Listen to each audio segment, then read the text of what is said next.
I pledge allegiance to the flag of the United States of America and to the republic for which it stands, one nation under God, indivisible, with liberty and justice for all.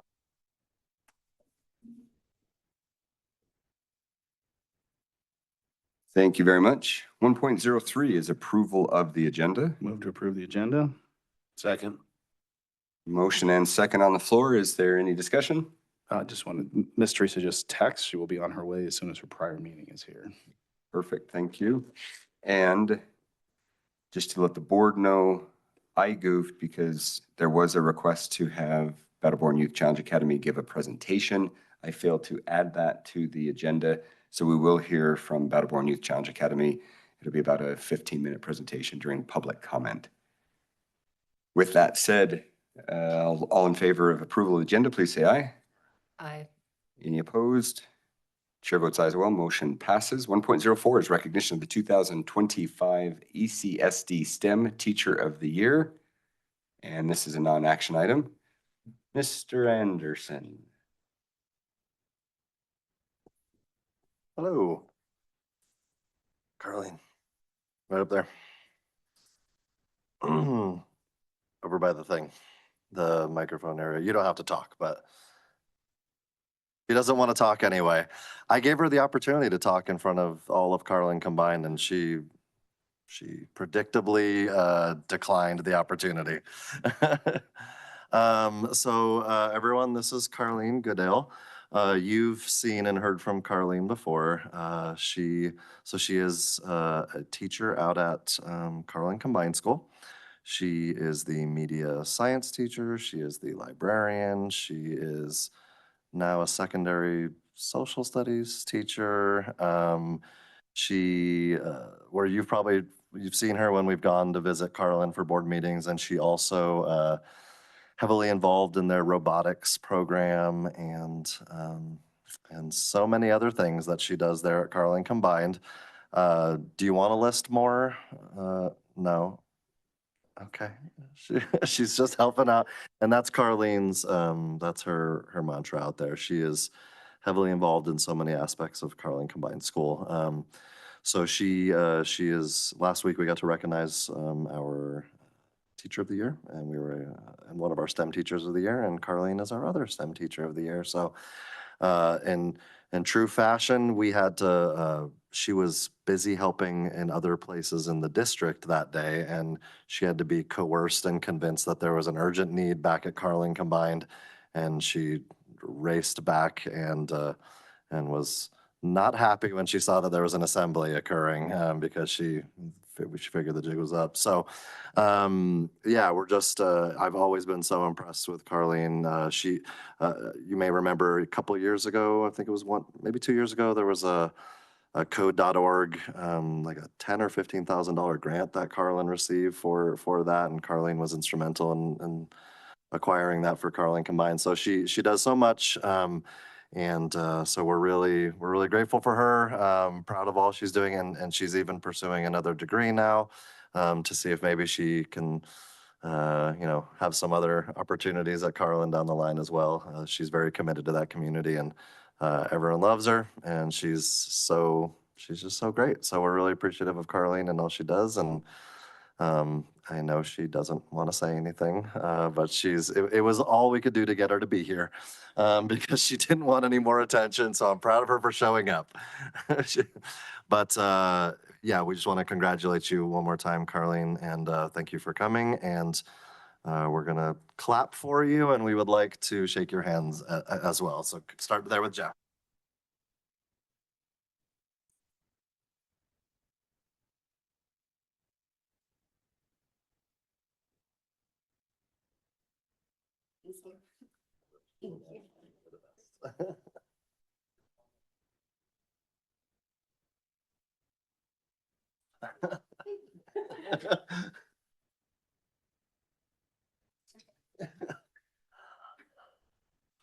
Again, congratulations, Carlene, and congratulations to all of our teachers of the year, but also to our teachers as a whole.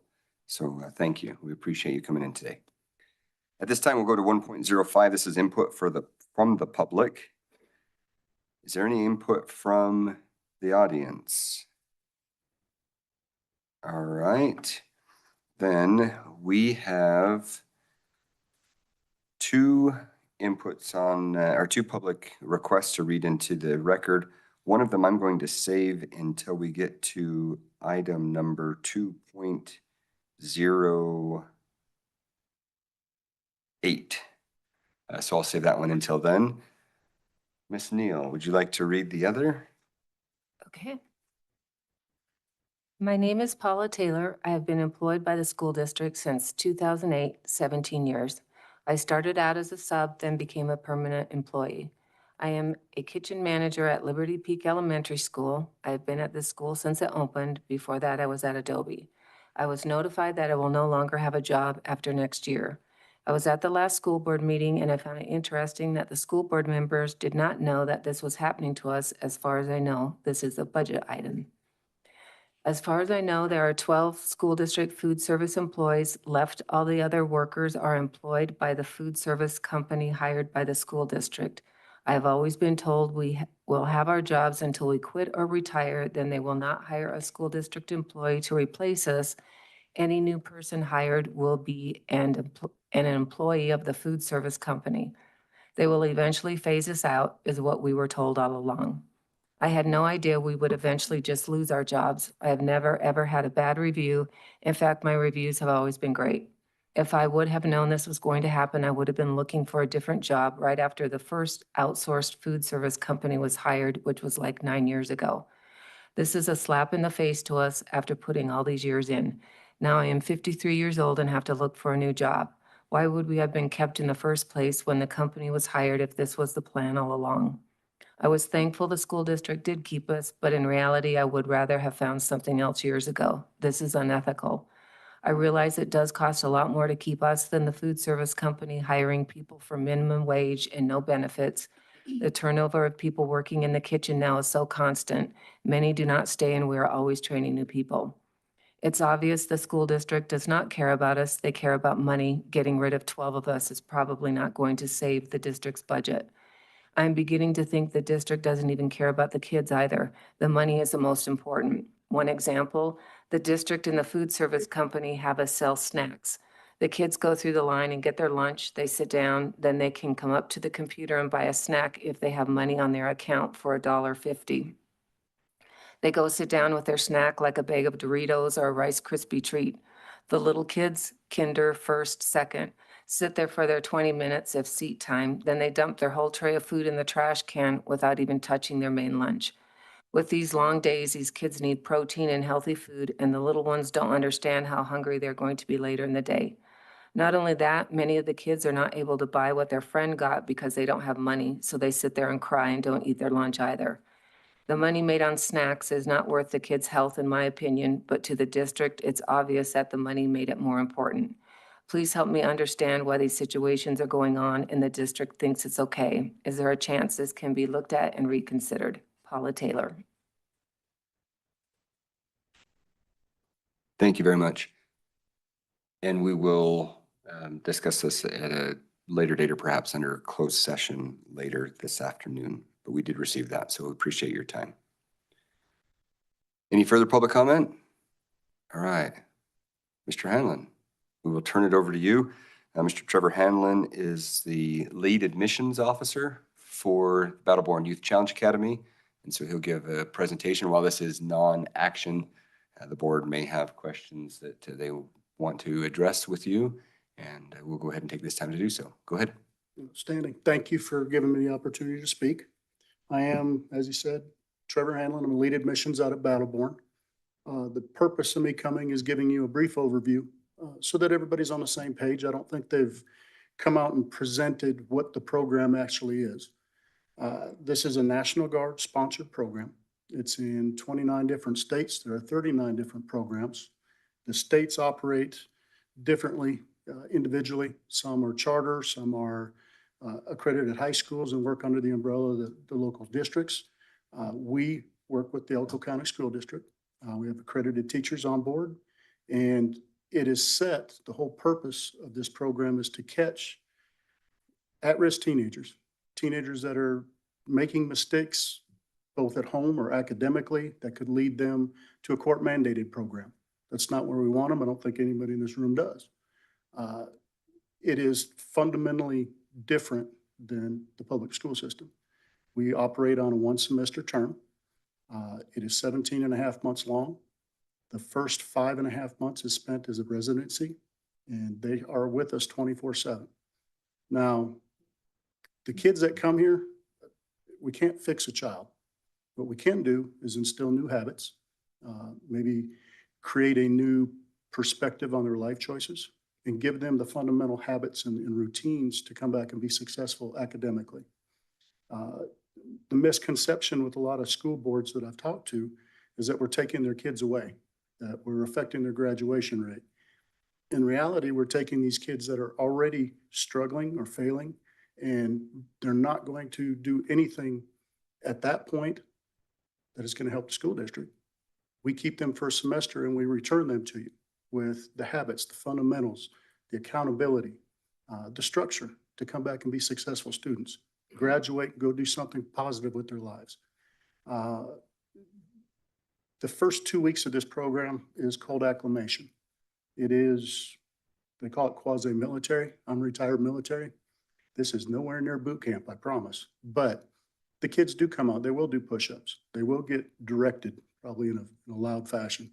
I've got to get 60 kids to be on the same page in music and move from point A to point B and understand what they are required to do, what they're there for in the first place. And after that 2 weeks, they ramp things down significantly. We don't want them stressed out when they're going to school.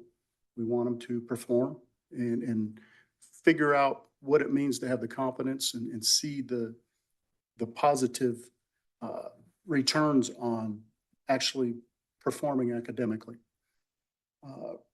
Once that 2 weeks done, they step into their academic phase. That is 4 days a week, 8 hours a day, Monday through Thursday, which is typical for most high schools. After the day is over, they start into what they call case management or life coping skills. So they're talking about job skills. They're talking about personal health and hygiene, being a good citizen, leadership, followership, things that aren't typically taught in a public high school. I think Stephen Covey says it takes 14 days to create a habit. This is 5.5 months. It's a habit when they go home. Being able to return a student to their particular school and see them perform and graduate, first real benchmark in life, is why everybody's out there. There's no purpose. Nobody's getting rich. They care. Going back to the program itself, that last 5 months of the residency portion, they will go out on what we call service to community projects. And it's part of teaching them how to be part of something bigger than themselves and the importance of giving back to the community. We just painted the E up on the hill. We have been in multiple parades. They are going around and helping a lot of disabled individuals or certain situations where we can provide that workforce to maybe clean up the yard or put a smile on somebody's face that they don't normally get. And watching them change and start accepting that and getting satisfaction out of it is just cool. On top of the service to community locally, we go out to Wendover. There's a historical aircraft museum. We help maintain that. They learn a lot about the aircraft. The historic California trail system runs right through our backyard. So they work with the rangers to help maintain the files, build sage huts. They go through, there's a big interactive exhibit for those that may not have been there. They go through that with the rangers and learn about the history. We go the opposite direction towards Reno to M-Line. They have a safe haven. Your big cats, tigers down Siegfried and Roy down in Vegas, when they retire, they come up to this facility. These kids help build some of the enclosures. Most of these kids have never seen anything like that. So it's an eye opener. And they realize that there are things that you can get some satisfaction out of. And they're talking to the people that they're working with and understanding the opportunities are there for possible employment later, maybe a career path. We've worked locally with a couple different businesses, Tricon for one, trying to kind of plant the seed for trades. So we're opening up to everything. They got an opportunity to lay a bead and learn some fundamentals. It went so well that Tricon is now trying to sponsor a couple cadets to go to Great Basin and get their welding credentials. And they're starting an internship that are willing to hire graduates of the program immediately after graduation and give them a foothold in the door, to start a career in something. The program itself, I think people think it's some kind of scared straight boot camp. It is not. Is it maybe a little tough on them? Absolutely. It's meant to be. They are typically causing chaos at home. They're being typical teenagers. Mom and dad are probably pulling their hair out a little bit. I field all those phone calls. I have the parents that are overwhelmed that, their child is skipping school. Their truancy violations are on the verge of making them have to fess up and stand in front of, the law, and they don't know what to do. This is a tuition-free opportunity to send a child to a place where they don't have the distractions of life, alcohol, drugs, social media, computers, video games, cell phones, knucklehead friends, and let them open their eyes to what's important. I wish they had 3 or 4 of these in every state. Right now, we do cover the entire state. The majority we're pulling from Spring Creek, Elko, Carlin, Winnemucca, some from Eureka. I would think with the population pretty much in Reno and Vegas that we would get more, but it is a 7-hour jaunt from Vegas. It's hard for them to get up here, but we do have parents committed to doing it. We do hold the parents accountable. They have to be here on certain dates to support their child. Family Day, which is week 10. They have a mentor day, and I'll speak about that in a second. They have what they call PREP, which in our July class falls over Thanksgiving. So they have a 4-day weekend to go home and reintegrate into the family dynamic and kind of set the ground rules for how things are going to be when they come home. And we're talking to the parents and letting them know that it's fundamentally crucial that they reinforce the teachings here so they do come back and they do well in school, that the household's not in chaos, and that they don't end up making one bad decision that ruins their life. Talked about the mentor phase. Currently, typically they want to set up a mentor pool for the area, but we are in Elko. That is a huge struggle for us right now. So I will ask that if you do know anybody or are interested, please contact me. I'll leave cards, but we are looking to set up a mentor pool to establish mentors that were already vetted, that are willing to give up an hour of their time a week, make a phone call to our case management once a month, and just keep these kids, be a support line, be that voice of reason to help them overcome obstacles the right way. Typically, teenagers know everything and parents know nothing, so those conversations don't go well at home. We have found great success by taking those conversations out of the house and introducing a mentor. They don't know what buttons to push with the mentor like they do with the parents, so they're much more respectful, much more receptive to the input from a mentor. Currently, we're requiring families to designate their own. There is a vetting process, a background check. We are currently working on setting up, we've got a live scan on campus, but again, we're pulling people from all over the state. So it's a burden for somebody that's willing to volunteer their time. And if they don't come up here, what it costs to go to local law enforcement and get the background check, that's $60 to $80. And that's a lot to ask for somebody that's just volunteering their time to help a child. So we're trying to circumvent that. There's ways, we're just trying to figure them out. What else can I tell you? The success rate, I don't have actual numbers. I can tell you we're well over 80%. Typically, the national average is 24% attrition. We're somewhere between 8 and 12%, so we were ahead of that. The biggest issues we have as a program are finding people that have buy-in, that care, that aren't there for a paycheck. We're competing with mine wages, and it's the government, so they're not going to get rich doing it.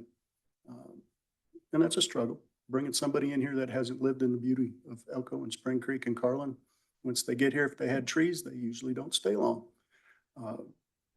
We're currently trying to advertise different ways to get them to stay and build a nucleus of cadre and staff that are all, they have the buy-in.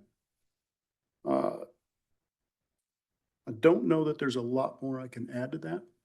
They do have, after the 12-month mentorship program, I think most of you are aware of Job Corps lost their funding.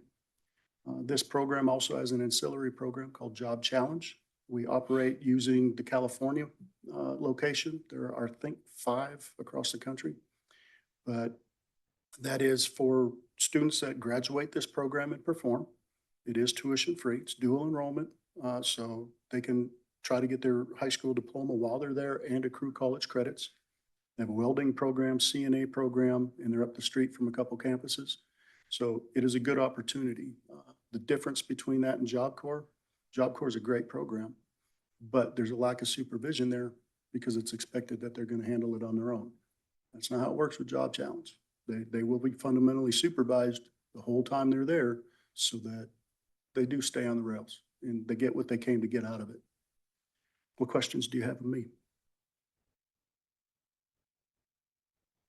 Not really so much a question. I was honored to be able to be a part of that graduation the other day and just seeing the way they behaved, not just out in front and on stage, but in the back hallway when we were getting ready to go, and the just camaraderie that was built. I really believe in your program. It really was an honor to be there and to see how these kids have turned their lives around. So please continue to do what you're doing.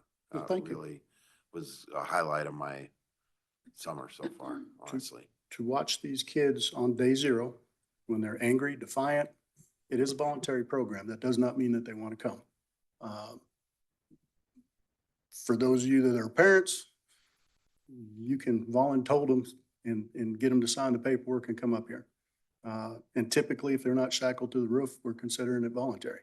But they're, angry in many cases. I had a video, but it's tough to do that in presentations like this. But I have 2 of the arguably most angry, defiant kids on day 0 do an interview, and it was off the cuff. They pulled them out of the hallway and said, "Tell me what you think." And it blows people away. It's just amazing what he was speaking of. I get more comments from VFW and different venues that we go service to the community of how well behaved they are and people want to interact. It's not a secret. These kids just need a little structure, some discipline, and somebody to give them some hope and some support. And that's what this program is about. Anything else? I just want to add to what Jeff said. I sat in on a couple classrooms not too long ago and I asked the students, and there wasn't one male or female that said they didn't like it. They enjoyed the program. For me, it was interesting seeing them in action in class. There was a reading class that a student hadn't really read a book since grade school, and she was just couldn't get enough of reading, which just made my day. And then just looking where they stay and everything, I'm thinking it looked pretty great to me. But, you're right. It's not a prison out there. It's a beautiful area. And I wish, everyone's always talking about, oh, I wish we had choices for our kids. Well, we do. We do. And that's a really good choice out there, a good alternative, and a beautiful place out there. So thank you for the work that you do out there. Thank you. The program itself, the doors are open. I will gladly take any of you on a campus tour. You can do it during cycles, see the kids in operation. I will tell you, talking to those kids probably wasn't in the first 2 weeks. They're usually not overly happy those first 2 weeks, but after that, it starts setting in. The eyes open. They realize that maybe those choices that they made weren't the right ones, and saying those type of things to your parents probably aren't going to get you far, but it heals relationships too. I've literally had a young man that was very traumatized and abused, was locked in a basement 2 years, could not function at a public high school, came out here and he was near the top tier of our cadets. He functioned well. It's a small group. So like anywhere, they click up, they make their friends. Bullying it might rear its head for a brief second, but it's 24/7 supervision. I've got people in uniform standing there watching it. The schools can't do that. You can't be everywhere at one time. This is a small group. It's pretty easy to keep eyes on them. That, and I got a camera system that'll rival a correctional facility. But, please talk to your counselors. Again, you can contact me anytime. I'm probably the only one out there. All lines are forwarded to me anyway, because I'll answer the phone or I'll call you back. Again, if you'd like a tour, I'd love to have you guys out there, and please come visit the graduations. It's cool to watch. Anything else? I'll just add that I've been to a graduation before and just was so impressed with how the kids talked about their experience there and what it did for them. And then also to have, there was a young lady from Owyhee that was our student board member that just talked about how life-changing it was for her and what a great experience it was. So just thank you for everything you're doing out there. It seems like it's an amazing program, and I talk to people about it all the time. When I run into people that are having a hard time with kids, I refer them to Battleborn all the time, and I think it's a great program. And I would love to come out and get a tour. So you said you were going to hand out I will cards? give you cards, call anytime, and I will set it up. Great, thank you. All right? Thank you for the opportunity. Oh, go ahead. I'll just say I got to spend part of last week with one of your recent graduates, and the change was amazing. And just a lot of great things, lots of stories that we got to hear, but it was incredible to see where she was before and where she is now. And it's a big deal. So yeah, big supporter of your program, and definitely one that we want kids to be able to be successful. And I love what you do out there to help kids find Thank you. success. Anybody else? I just want to add, from a mentor standpoint, granted, the cadet that I mentored, we had a family relation, so we knew each other, and that can definitely change the dynamics from coming in completely blind. But I strongly encourage anyone that has a passion for youth to consider being a mentor. Do what you can to help these students, because it does change the dynamic of having an issue at home that they're not necessarily comfortable discussing, or that maybe they have discussed and it just is a sore point at home, to be able to have that other adult figure being able to go in. So please do consider becoming a mentor and help out the cadets. Keep up the good work. We appreciate what you do. I'm pretty certain I've met, or I've been able to make every single one of the graduations. And this year, watching the kids walk in cadence, seeing these kids on point, working cohesively as a group, it was pretty impressive. And then the two student cadet speeches, they're pretty heartfelt, and it stirs the heart as well. So to you and the rest of the staff, please continue the good work, and we appreciate what you're doing. Thank you. You didn't say nothing about my national anthem performance. That hurts my You feelings. sang the national anthem beautifully as well. You are right. Yes, I did not. I think this is the first time a cadet has not sung it. So Typically, they send a cadet up, and I work with them for, I'd like to have at least a few weeks. And the last one suddenly she was unable to sing. So it was a last minute adjustment. you handled it well. Well, thank you. I feel like I should add too, I really appreciate the program. I've been following it since I've been on the board, and it's developed over and it continues to produce fantastic results. I mean, and thank you so much for what you guys do out there, and we'll continue to promote. I think you have the full, there's a board member missing, but the board is very, very excited about what you guys do out there. So, and then I'm on a couple other boards, so I'll continue to promote for other businesses to try and get some mentors for you too as well. So, and then I'll probably be talking to you a little bit. We work with the CTE program, and so we'll see if we can't work a little bit more with you guys, and see if we can't do something through the office too as well. So, anyways, but I really appreciate all the work that you guys are doing. It's fantastic to see them change from where they were to where they are. Talk to them about the change that they take ownership of, as opposed to just they forced me to do this. So that's a key component in what we have. And when you see that, that's amazing. So thank you so much, guys. Thank you. Thank you for giving me the opportunity to talk to you. Thanks, Mr. Hanlon. Appreciate Have a it. good day. You as well. 2.01 is receipt, review, and possible approval of possible approval to purchase Lexia Learning, and this is for possible action. Ms. Turner. Good evening. My name is Candace Turnahue, and I'm the Director of Elementary Education for the Elko County School District. This evening, we are seeking your approval to enter a one-year contract with Lexia Learning. Lexia Learning has 2 literacy programs that will help us provide support to all our K-6 learners.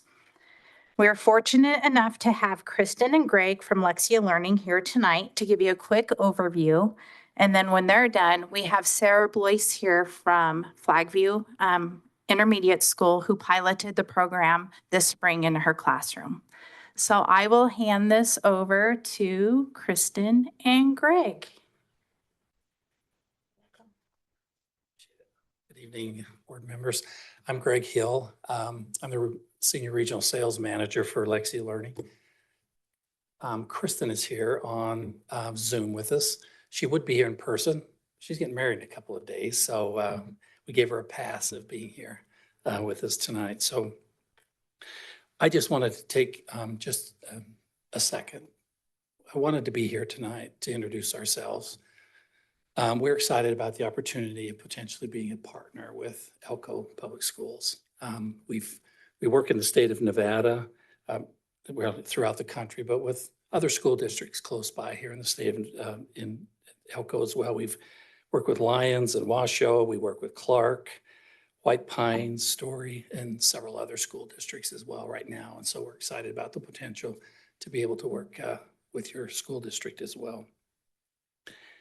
One of the things I love to share is our Chief Academic Officer. She shares this wonderful quote by Desmond Tutu that gives you the why behind our 41 years of literacy and literacy solutions in the K-12 space. And the quote says, at some point, we have to stop pulling people out of the river and go upstream and find out why they're falling in.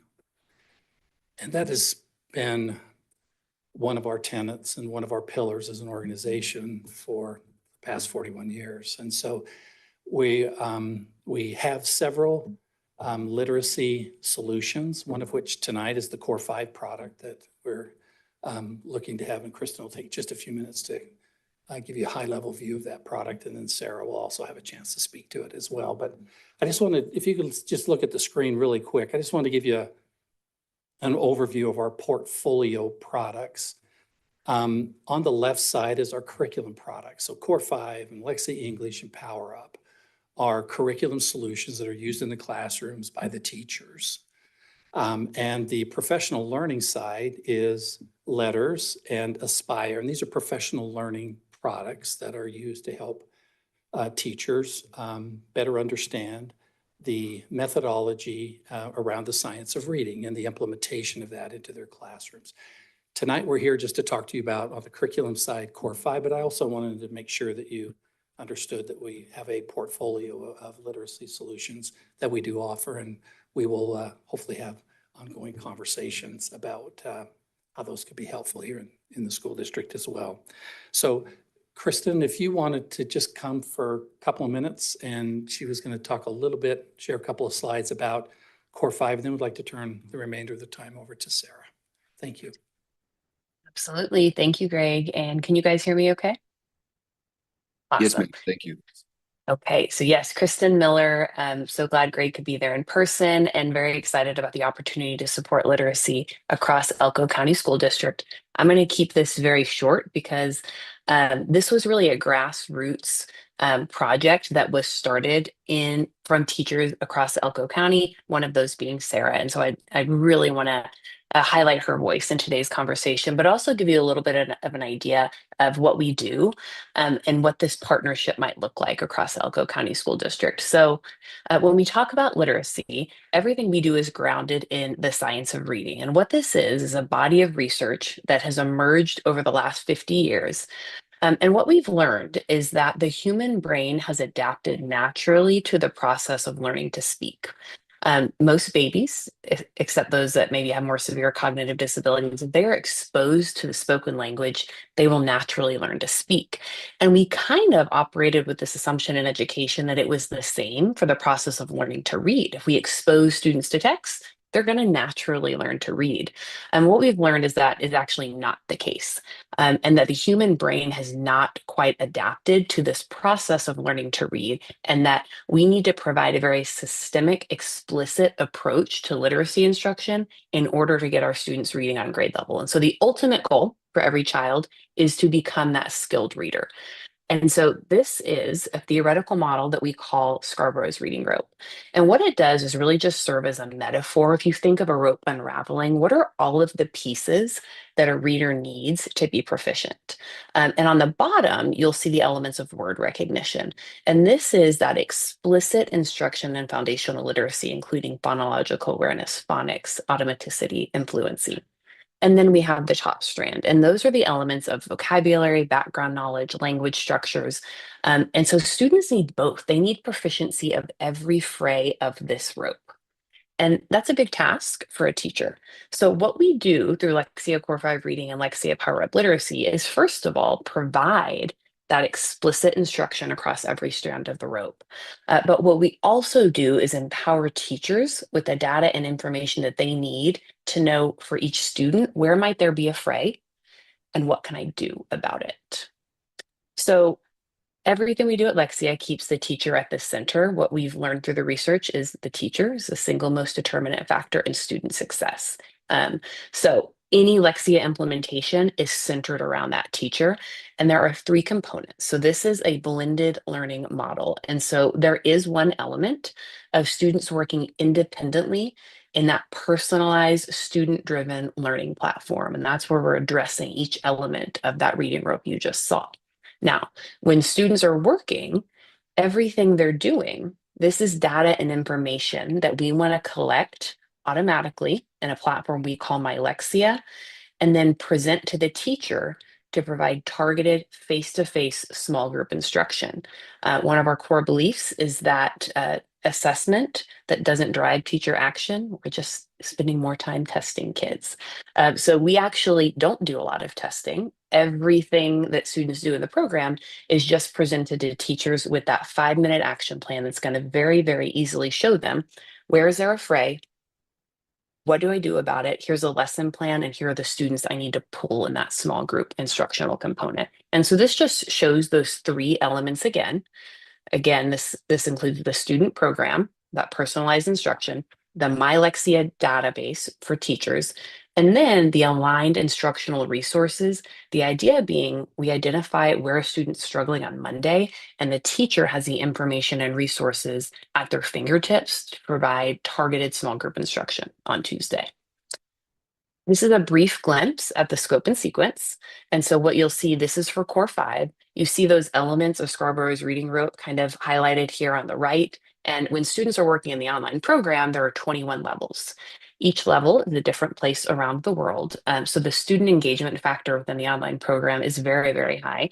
I can report anecdotally from my first grade son, who, he's a hard critic, and he's working very hard on Lexia this summer, that students get to travel around the world. All of the texts and engagement strategies they see in each level, they're very excited at the prospect of leveling up within the program. And then here's the last little glimpse I'll give you. And this is that My Lexia Educator Data Dashboard piece. So again, we want to combine this data and information that we're getting as students work online with the teacher in the classroom. And here's where we make that connection. We know that teachers, they have a lot on their plates. And so if we're going to present them data, they've got to be able to move through this and take action. And so we present what we call a 5-minute teacher action plan. A teacher logs in 5 minutes, they get the answers to the questions that they need. Who needs more usage in the online platform? Who's struggling? And I, as the teacher, need to pull them and provide face-to-face instruction. Who might need more practice with the standard or skill? And who do we need to celebrate success with? And so this is a glimpse of that My Lexia Educator Data Dashboard. And my time is up. So I'm going to turn it over to the real star of the show, who is an amazing, amazing educator, Sarah, and then we'll be here to answer any questions you might have too.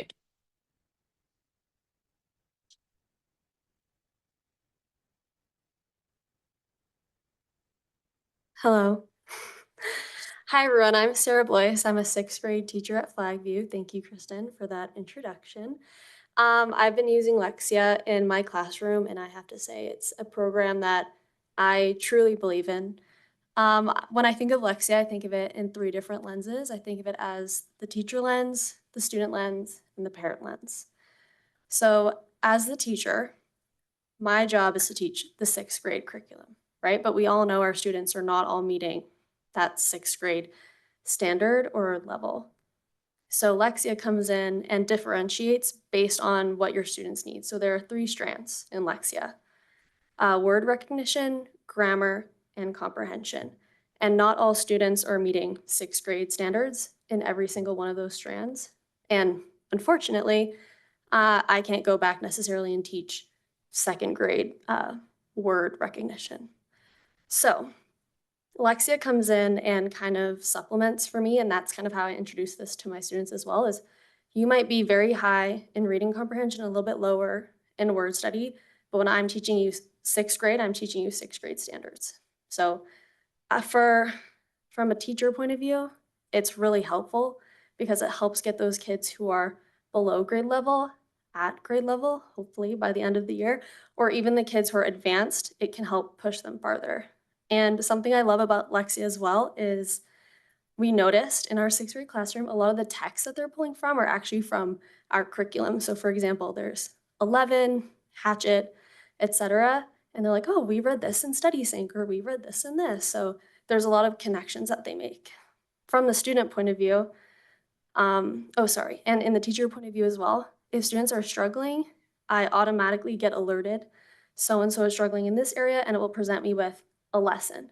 So while all my other kids are working at their grade level or whatever they may be doing, I can pull a group of kids to the back table and work with them one-on-one. So it's not just like sitting them down on a computer and wiping my hands. I get to actually see the gaps, pull them, and Lexia will pull up lessons for me, and I get to do them with my students at the back table.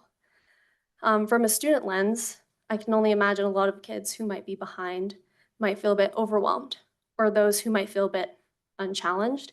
And Lexia kind of helps supplement, oh, I'm still at a 2nd grade reading level. I need a little bit of help. So that program kind of helps pull them along and gets them to that same standard. Or some kids who might be needing a challenge, then they get that kind of challenge from Lexia as well, because it'll push them up higher than just the 6th grade standard. And then through a parent lens, and something I noticed a lot this year was I had students who were really struggling, especially in reading, and were quite a few grade levels behind. And, I was like, well, I have to teach this material in the 6th grade. So Lexia is a really good tool for you to use at home, because in our community, a lot of parents don't have the resources outside of school to be able to get extra support.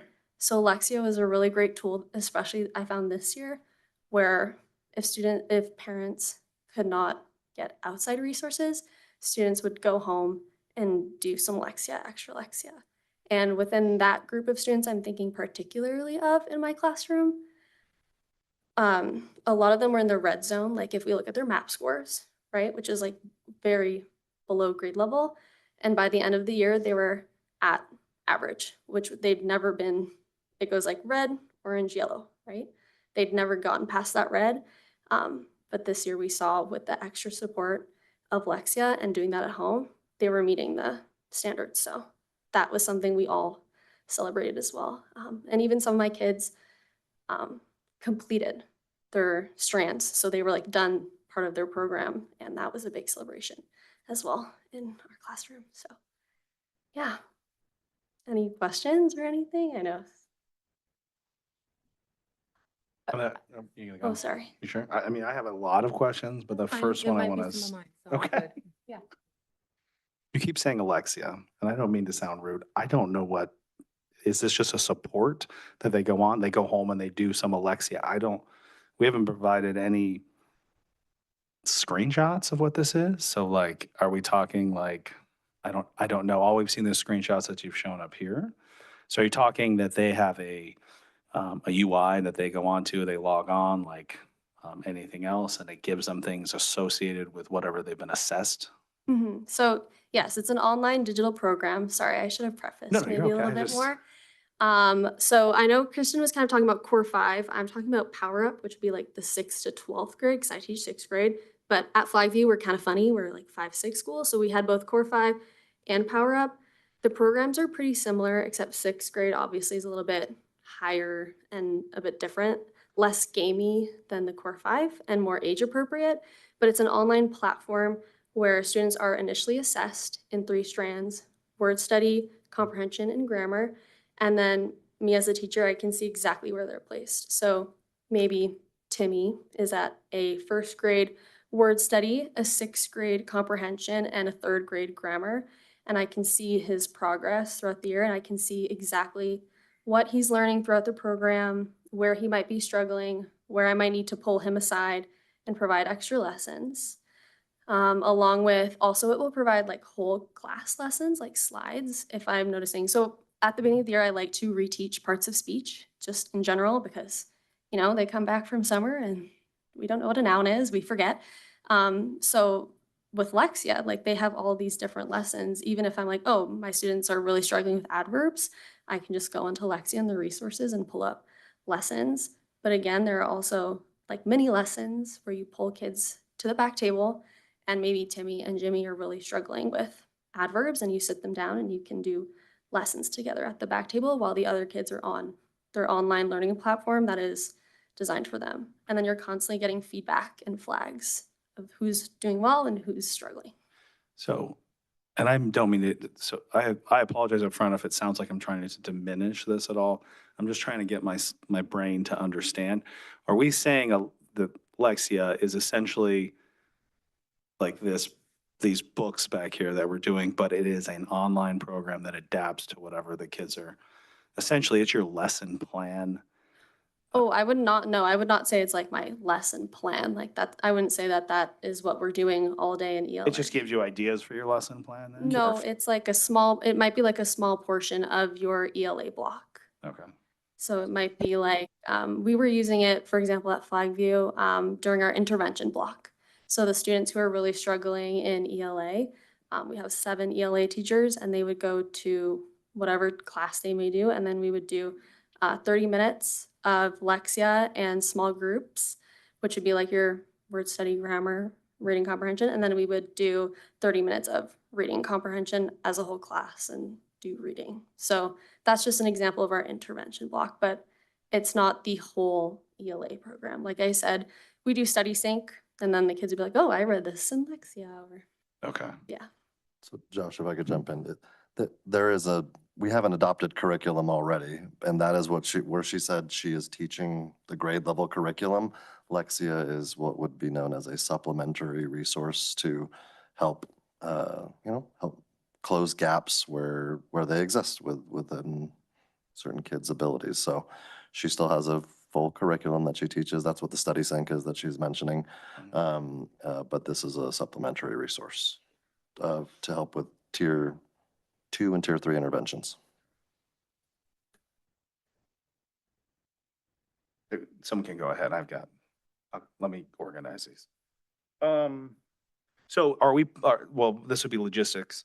Are we planning on, so the database you have of the children that you have used and if we implement this throughout, are we planning on carrying this over year to year, or is it just the database for the teacher that year? Yeah, it would follow them around. Because elementary is what we're doing here. So Yeah, it would so follow them up primarily it through would be fifth. for K-5. So if a kindergartner starts it in August when they finish kindergarten, it'll be there for their 1st grade teacher when they get to 1st grade. And that progress, wherever they are, it'll still be there with their student ID number. And then I remember, if I remember right, somewhere, we're putting this at most elementary schools. Yes. Okay. Yep. So then, does this replace different, I don't know how many programs these elementary students or the elementary teachers have. Is this replacing one that we already have? As we've discussed before, we have a lot of inconsistency going from school to school with programs. The majority of our schools have not had a program that does this. There's intervention blocks and things they've tried to figure out. There, certain schools like like Flag View, like Owyhee this year, like Wells has been doing for years. They've just used site budget to purchase this type of thing. But there are some schools that, because they're not Title I or they don't have additional allocated funds for this type of thing, don't have really anything like it. Yeah, So- we didn't have any supplementary until this year. Like this was kind of our supplementary. We didn't have any other programs, so this is kind of our first experience at Flagview. So Sorry, then, go just ahead. to clarify on that. So you didn't have a school-wide supplementary. Each teacher could find their own supplementary, yes. correct? Is that, Yes. okay, so this kind of keeps that uniform Yes. across the, okay, great. Sorry, just wanted to clarify, make sure I understood. Kind of circling back to like data, so you have data on your class. Do you have a before and after type thing? Do we have any comparative data for this as far as seeing some? I know that the company itself probably does, but do we have anything locally? Are we planning on using that as for data? Like, Yeah, so yes, you have historical data with all this. Additionally, the program is crosswalked with like our map data, so it can be, again, like a predictor of how they're going to do on map or SBAC or connect things to helping kids prepare for that. So you can compare how they're doing in Lexia versus how they've progressed through the state required assessments. And again, there's not a lot of official assessing that happens with Lexia, that you do need that baseline from the beginning, but from there, it's all just progress that happens and data to inform the teacher on how they help the students. And then, as she said, for her class, she can look at that and see, hey, this is the progress that so-and-so's made from the beginning of the year to now they've recouped a grade level or a half a grade grade level and a half during the year. And so yeah, that would get used. And at this point, well, no, there's nothing being used across the board because there isn't anything across the board, and this would help provide that consistency. so just so that we can have a little more teacher perspective. So so this is helping you more quickly find where those gaps are too as well. So it is I know you're promoting it too as well. I mean, so far it sounds like you really enjoy the program. But so is it easy to acclimate that? We have teachers of all, I hate to say abilities, but some are better at computers than others. Is it pretty easy to jump on there logistically from a teacher standpoint? Yeah, especially the assessment area. It's like the My Lexia where you get to see it's, especially Core 5, it's like color coded, which is very nice. But so is Power Up. Power Up is also color coded. But it's really easy to get a snapshot overview of like your class as a whole and then your students as a whole. And you can even dive deeper. And it's just like by clicking their name, right? So if you want to go look at Timmy's data, it's really easy. You just go to My Lexia, go into your classroom, and you can see his data and where he's at, his growth, his struggles, and things like pop up for you. You don't have to do a lot of searching. So it's very user friendly. Cool. Almost on board. And then I'll rest, sorry. Before you do your last question, can I ask her a follow-up? Yeah, for sure, absolutely. Just like Sarah because you've been teaching for like 6 years or something like that. Is that right? So thinking about what Lexia, like what you can do with Lexia and how long it takes you to do what you do with Lexia, just like think about when you use that, how much time those types of steps would have did take you a semester ago or 2 years ago, or as a brand new teacher when you were like, what is it enabling you to do and how is it making you more efficient at your job as a teacher? I think especially you saying as a new teacher, when you're kind of like floundering, you have to make everything by hand. Like I know I used to go home and make lessons every single night based on like how my kids were doing. Oh, they struggled with, I keep saying adverbs. They struggled with adverbs.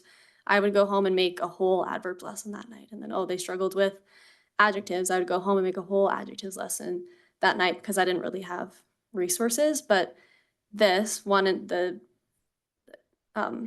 seeing who's struggling is automatic. I don't have to do a lot of digging. It's very plain to see who's struggling. And then all of the lessons are available for you.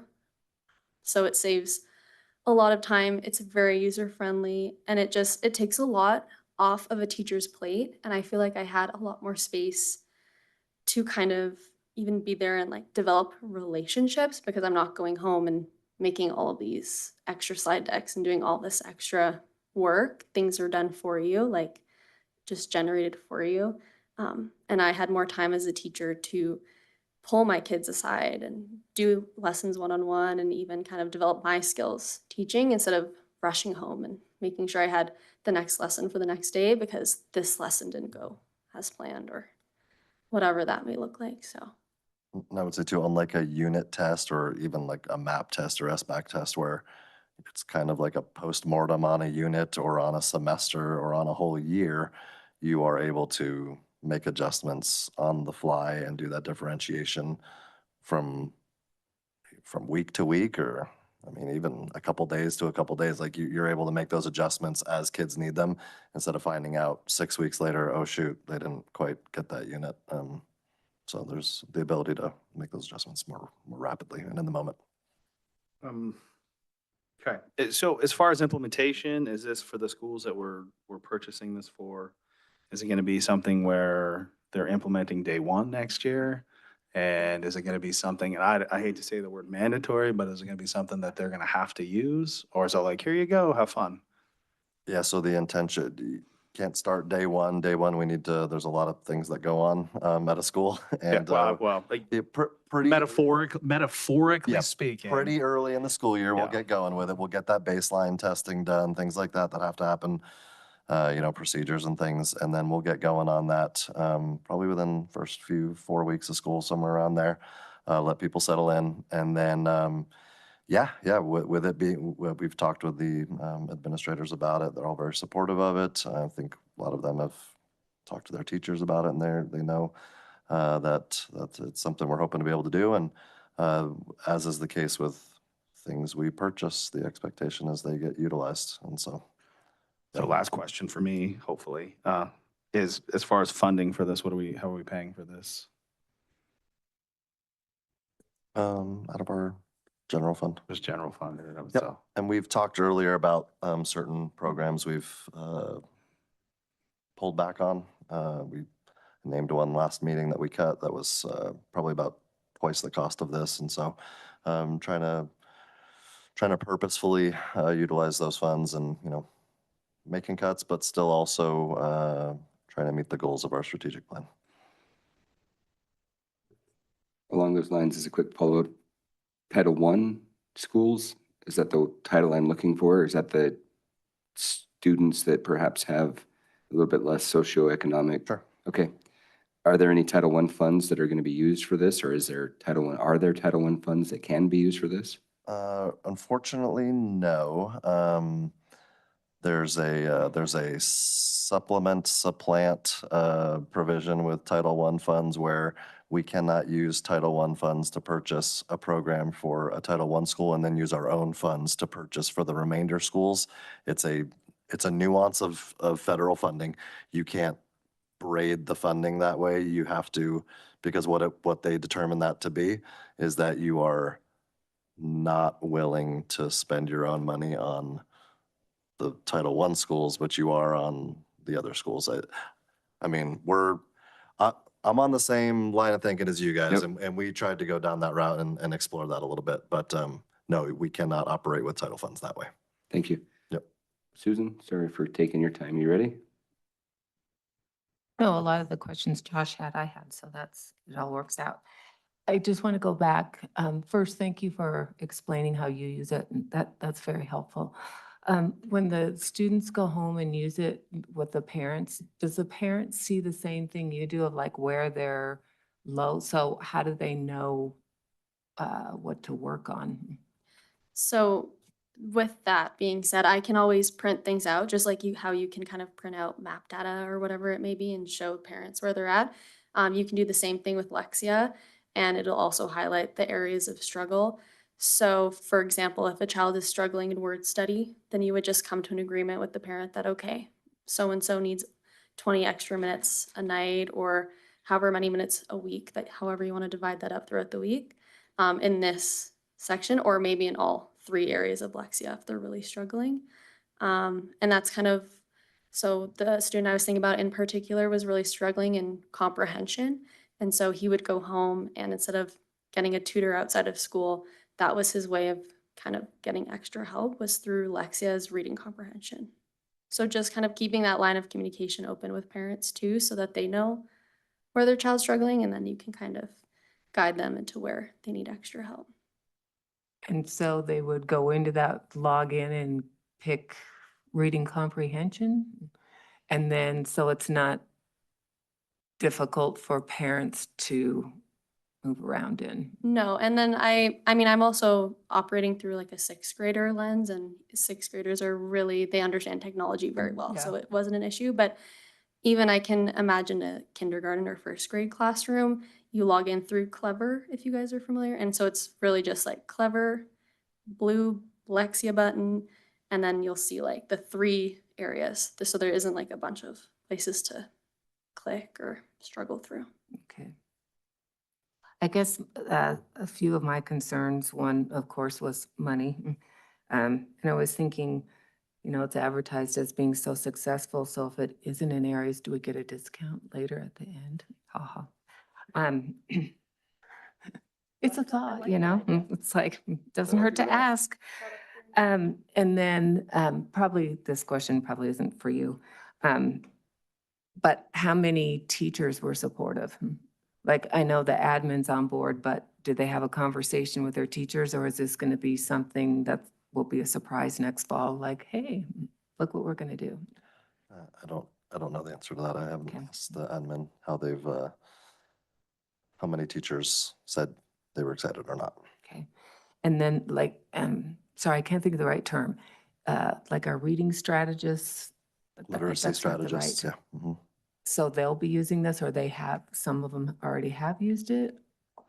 This is not something that the literacy strategists would Okay, so- necessarily, like, the data could help inform what they're doing with kids, but again, it's primarily as far as the kids interacting with it, it's independent usage on the computer for a certain number of minutes, and that's the other thing a lot of people worry about, how many minutes they're on a computer. For a lot of these kids, it's like, it's 20 minutes a week, 40 minutes a week, something like that. It's not a huge astronomical number. And so we could use that data, but it's like just as Kristen mentioned, and as Sarah's kind of alluded to how she's done in the classroom, the interaction that a kid will have with the teacher or with the literacy strategist, that's intentionally, like, Lexia won't be out during that time. Lexia helps inform those processes that we do and provides resources and lessons for those interactions. But when it comes time for Sarah to work with her students or the literacy strategist, there's not necessarily a computer there for that Okay. purpose. That's a lesson from a teacher to a kid, with a Okay. kid. And I like that, so that's good. I think that was all I had, except that it's hard to purchase a program and see how it goes for those of you that really like the program. And then if we were to discontinue it or something, so at least you could purchase I'm just assuming if one school just says, hey, we didn't use this or whatever, we would go back to different licenses for different schools, or if that were the case, it's just a big if. Yeah. Okay, thank you. I just have a question. I heard when she presented earlier that other districts in our state are using this program. I think she said Churchill. I can't remember who else. There's a bunch, Lyon, Washoe, White Pine, Churchill, yep. I was just curious how long they've been using this program for, and do you have any data from those districts on how their literacy has improved in their school districts? I could speak to that a little bit, but I can't really speak to, student performance data without the permission of that district. And some of the districts are using elements of the professional learning and then getting into Lexia, this curriculum piece. But what we do have, if you think of like federal regulation when it comes to levels of evidence, right? There's level 1, level 2, level 3, and we can provide that efficacy research that provides a vast body of information showing, when implemented with integrity, the results that can be achieved for students. Okay, and then I'll say anecdotally, I talked to a superintendent today in another county, and he said they love it. They love everything they've done with Lexia. okay. And then Did you do Lexia for the whole year? Or did you just do it for like a portion of the year? We did it for a portion of the year. Okay. Yeah. And is there any like data other than what you noticed in kids' MAP scores on how it improved your classes? I mean, literacy? I feel like maps, well, at least at Flyview, we really use maps for the data. And then SBAC, of course, we can't see that until October. But no, just using the Lexia data and then the maps data and then just overall performance in the classroom of other tasks we might be doing kind of helps inform what's going on or any progress that's being made. So I will throw out there, I have a son who used Lexia in his classroom. And what made me ask him about it is when I would talk to him about doing Lexia at home because his teachers were encouraging it, he never wanted to. And I carpool with other kids and they all complained. They said they didn't like it. And so I just was asking him why he didn't like it. He said he felt like it was boring and that it doesn't teach as much as a good teacher would. He said he thinks that teachers should be teaching the material and not using the app to teach, and that he thinks that it could be a good practice tool, but that he doesn't really feel like he didn't love it. And so the reason I asked, like I said, is it was kind of a topic of conversation in our car rides, and so I was curious like what his take was on it, but I'll point out again, it's not to teach curriculum. It's to meet kids where they are and close those gaps. You've got a smart kid, so he's probably needing to be challenged to a higher extent. And this is, we're really talking about this as primarily a tier 2, tier 3 intervention tool. And yeah, so that doesn't surprise me that your child is doing pretty well. So that was going to be one of my questions, is because we always talk about closing gaps for kids who are struggling, but we should also talk about kids who are excelling. And does Lexia provide opportunities for kids who are excelling? Say you've got a third grader, can they work into fourth and fifth and sixth grade Lexia? Or are they limited by their teacher to like, nope, you got to stay on the third grade stuff? no, I had kids who were at grade level when we first assessed and they pushed through and like I said, they finished the program. So they were working well above grade level by the end of the year. So again, that's like what I said, I teach sixth grade. So if you're working at an eighth grade level, then yeah, you probably are going to enjoy some challenge. And yes, some kids they don't like the repetition. If you get something wrong, it's very scaffolded. So they'll like break down things and explain it slowly so I can understand that kind of frustration. And maybe it's better to get that from your teacher. But again, like it's very helpful as well to provide that scaffolding in an area like if they're doing third grade level, something that we haven't done.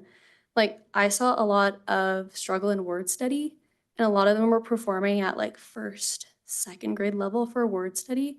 And I kind of thought back, oh, that was your COVID year, really. And that was when you were really learning word studies and breaking them apart and figuring out that stuff. And we've kind of left that in sixth grade because it's assumed that you know already how to read and how to break apart words. So it does help pull up those kids. And then the kids who are well above can work, they can finish the program. So.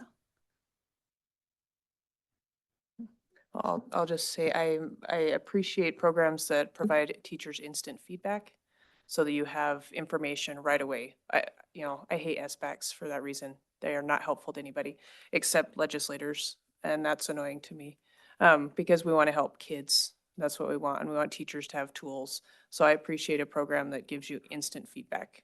And I also appreciate a program that doesn't keep kids stuck, because sometimes a kid might really excel in one area, even if they're super struggling in another area. So I like programs where those kids can keep moving and be challenged. So, whatever the board thinks, I do like those elements of this program. How many students approximately does this affect? I'm seeing under here a license number of 560 to be distributed among those schools. Is that the entirety of it, or is there more student licenses? That's, I'm not looking at the document, but I'm pretty sure that's for the combined school kids. We can get school licenses for the bigger elementary schools, but where a school license isn't the most economic way to do it for a smaller school population. We just purchase a number of district licenses and those get pushed out to the kids at those combined schools. The line item right above that, Jeff, will have the unlimited license No, for I the. see that. I'm just trying to get an idea of how many students total we're talking about here. that are It's gonna be- every kid K through 5 except for one of our schools and then 6th grade at Flagview. So we have roughly 700 kids per grade level. That's 6th grade levels. So 4,200 students. yeah, it's about half of our kids. Roughly.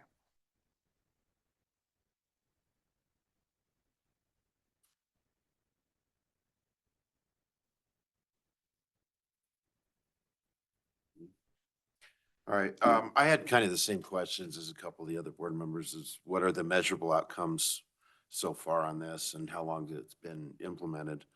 And also just what tangible evidence is there that this is a good expenditure? And so far, I've heard that it helps a lot, but I'm not here to be able to decide. I don't do curriculum. I'm not a teacher. I'm here to look at the math of it, of how much it's going to cost per student, of what effectiveness this is. Is this a good investment to bring us up so far? I'm looking for some more information like that because right now I don't really have any.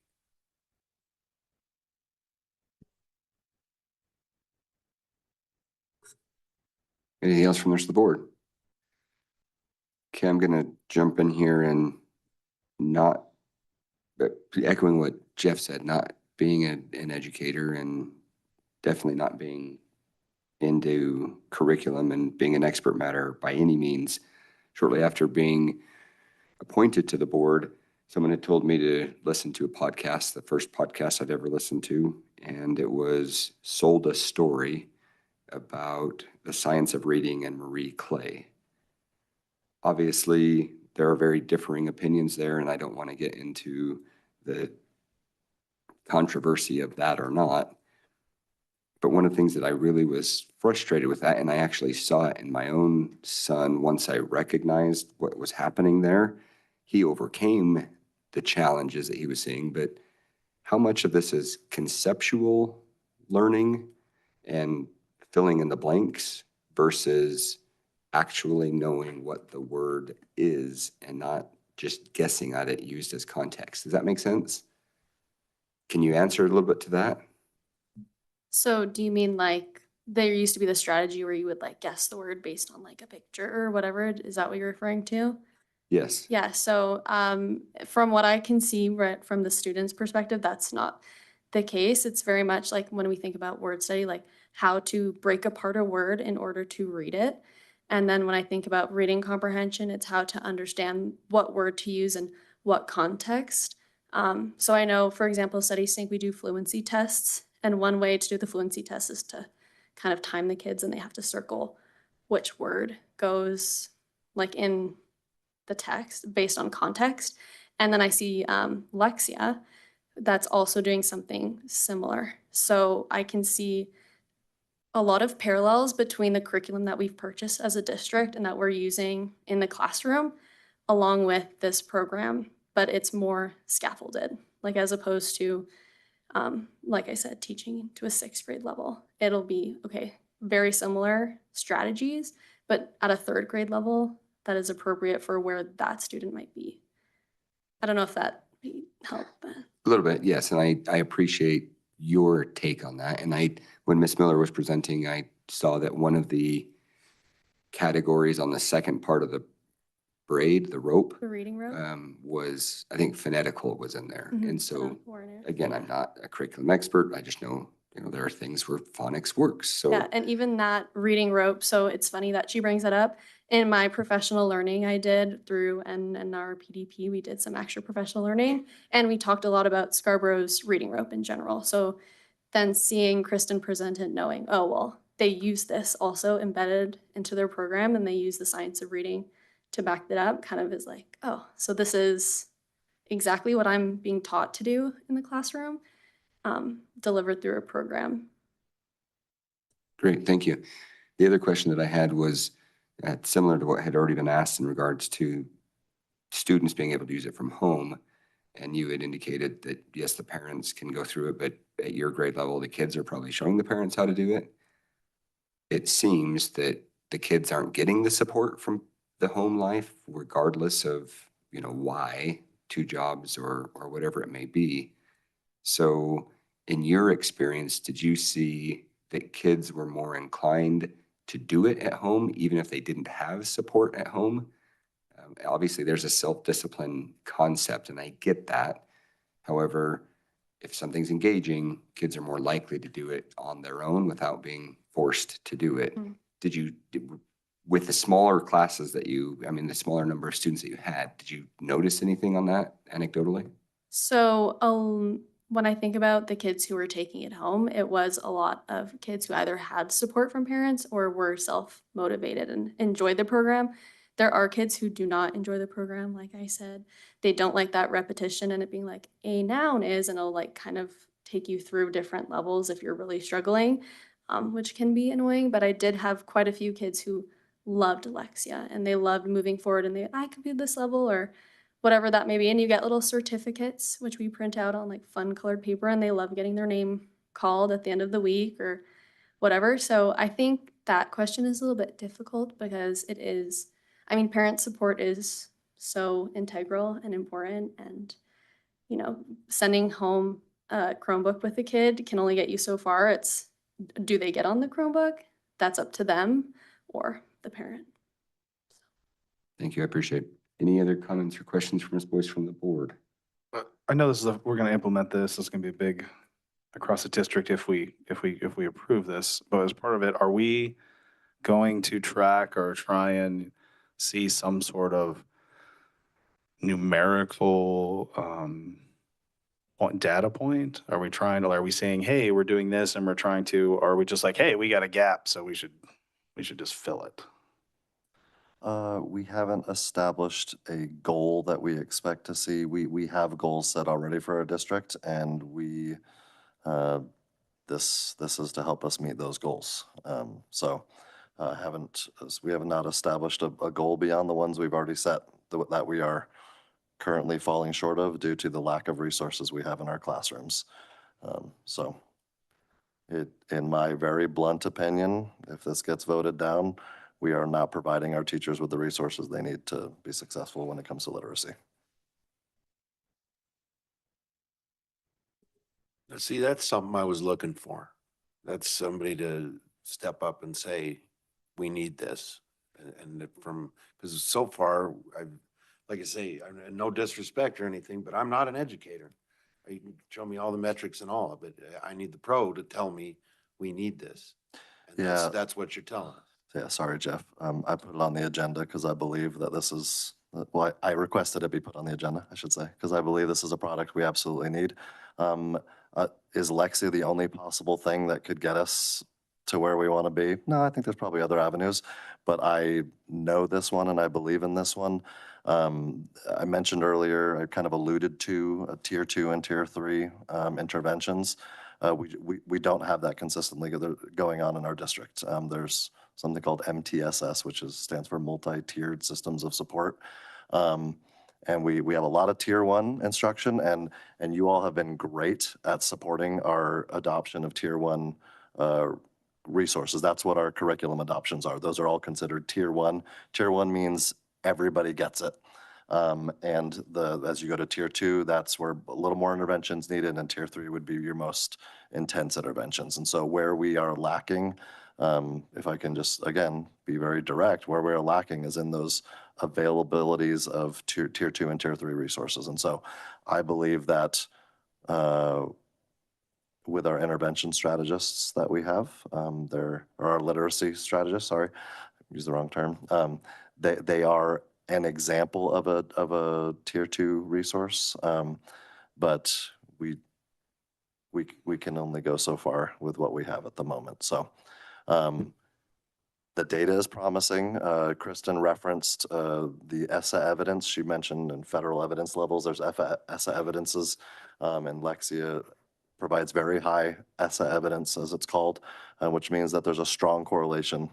It's hard to say what's causal, right? And we've had that conversation before, but there's a very strong correlation between between schools, programs that use this. And she did say with fidelity for a reason, because if you just slap this in a classroom and you don't implement it the right way and you don't monitor, as you said, like, are people even doing it?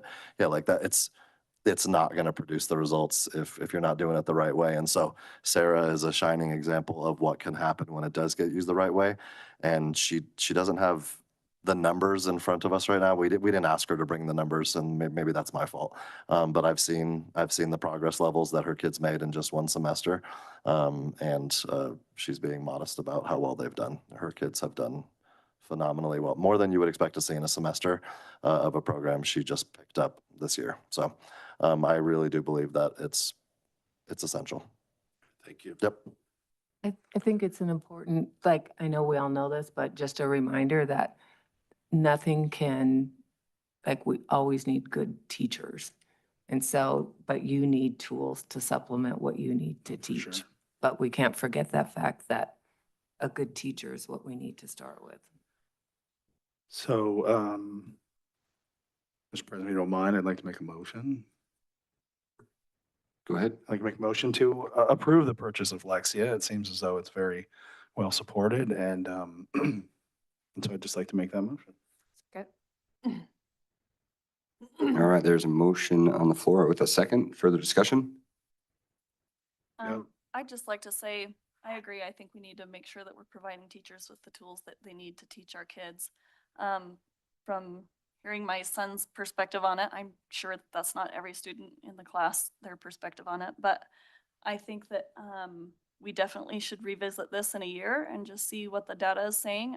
Because it's awesome to provide teachers with tools that help them so that they don't have to go home every night and spend hours doing lesson plans and everything like that to help their kids and to see where their kids are and to make sure that they're helping them in different subjects. But we shouldn't just be spending money on things for that if it's not delivering, the increase in literacy rates or whatever with our kids. So I'd like to revisit it in a year and just see what the data tells us. Was that a second or? Yeah, there was a second. I Okay. believe Teresa seconded. Okay. Kind of. Further discussion? I'm going to throw my 2 cents in. Maybe this is a college thing, but academic freedom I know is a touchy subject as well. I get that teachers, and I respect that teachers should have the control in their classrooms, but consistency I think is also important. Across the district, we see pockets of this works, but yet when we find something that works, we don't implement it district-wide. And I, again, understand academic freedom. I think this consistency is important and it's measurable. And so not to get into the operations side too much, but what I am anticipating, CJ, is when we do measure, or at least when we get the reports on measurability, without aggregating the data, or totally aggregating the data, I guess, and not disaggregating the data, I anticipate being able to see at least these are the teachers that used it consistently, and here's what we saw as improvement. Across the board, if teachers aren't using it with fidelity, as was mentioned, then it's not going to do us any good. So I'd like to be able to see that we may have only increased a half a point, but within those classes that used it with fidelity and used it regularly, that's what I'm looking for, because we can't force a teacher to do something, but I want to be able to say, yes, this is where it is. So with that, I definitely support this motion. And with that, all in favor of the motion, please say aye. Aye. Any opposed? Chair votes aye as well. Ms. Boyce, thank you for taking your time. Thank you for coming in today. It can be kind of intimidating with us throwing questions at you. You did it admirably. So thank you very much. We told her 5 minutes. 2 to 5 minutes. 2 to 5. Thank you. Thank That you. was consistent, if we strung every word together, maybe 2 to 5, yeah. Mr. I hope we Hill. don't lose you to Lexia. Yeah, absolutely. Mr. Hill, thank you very much as well. And Ms. Miller, we appreciate you joining us. Congratulations on the pending nuptials and best of luck. Thank you, guys. Happy to be here. And Mr. McCarty, I will work with Kristen I'm getting reports to you guys so you can see the progress that we make. And we'll do it periodically next year. So to keep you guys updated. Terrific. I appreciate that. Thank you, Ms. You're Stern. welcome. All right, 2.02 is receipt, review, and possible approval to purchase elementary science curriculum. This is for possible action. Ms. Turnihue. Yes, me again. So last September, we formed a science textbook committee to guide our elementary science curriculum adoption. The committee included 11 dedicated teachers representing 9 schools across 4 Elko County's communities. Between October and April, the committee piloted 3 different science programs for 6 weeks each. There was Imagine Learning with Twig Science, Houghton Mifflin Harcourt with Into Science, and McGraw-Hill with Inspire Science. Using the detailed rubrics we created, classroom experiences, and in-depth discussions, the committee ultimately decided to select Imagine Learning, which is Twig Science, as the proposed program. Twig Science stood out to the science textbook committee for several different reasons. Teachers noted that there's high levels of student engagement and the students were genuinely excited to learn science. The curriculum was easy to follow and plan with, and that was for teachers and substitutes. The teachers liked, or the pilot committee liked, that there was a fast track option when timing. You need flexible pacing for timing. They also liked that the teacher edition provided teachers with ideas on how to support English language learners, students with special needs, and gifted learners. They liked that the lessons promoted critical thinking, collaboration, innovation, and active learning amongst students. And they also liked that the Twig units centered around real-world phenomena that students could relate to and connect with. And last but not least, they said the digital component and platform of this curriculum was easy to navigate for both students and teachers. And they had a very responsive customer and IT support, which was important to the teachers going through the pilot. The proposed textbooks were made available for public review during the month of May and into the first few weeks of June. And I closely worked with Imagine Learning to significantly reduce the cost of the program to the final quote of $1.2 million. We were able to save some additional funds through shipping. And then also with the kindergarten platform, they only charged us half because they knew that kindergartners don't access the digital platform very much at the beginning of the year because they're still learning how to get on a computer. At this time, I'd be happy to answer any questions you might have about our curriculum adoption process for the elementary. Comments, questions from the board? Can you just remind me again how old the science books are that we have now? That's a good question, Susan. I believe they're about 9 to 10 years old. Anything from anyone else? May I have a couple, but I asked a lot of questions before, so anyone have anything else first? No. Dr. Byers. Okay, so 1.2 approximately, get it. Over, that says end date, so can you explain the end date to me? I don't understand. So it's for 7 years. So we have like a warranty. Oh, is that access for the digital portion of it? Or like, do they update the book throughout those 7 years? No, we'll purchase the curriculum and we'll have the curriculum, but we'll get like student guides and the digital access to that. I was trying to Okay. understand that. I'm like, why are we doing it for 7 years? Okay. So Yeah. each year, whatever, based on the students, they'll send those to us and that's included in There's this. consumables, yes. Okay. And the consumables are included in the 7 years that we have, or are they extra as we move forward? Nope. Okay. No, and I know where you're coming with this question, I believe, because remember the math adoption? Yeah. And they gave us some free stuff and then we had to come back and buy it because it was free. Yes. These guys didn't do that. We really looked through the quote and, Yeah, That's called wisdom. That's. I know, I'm learning. No, not you, just in general. That's everybody in general. I do the same thing too. So, okay. I think that was what I had.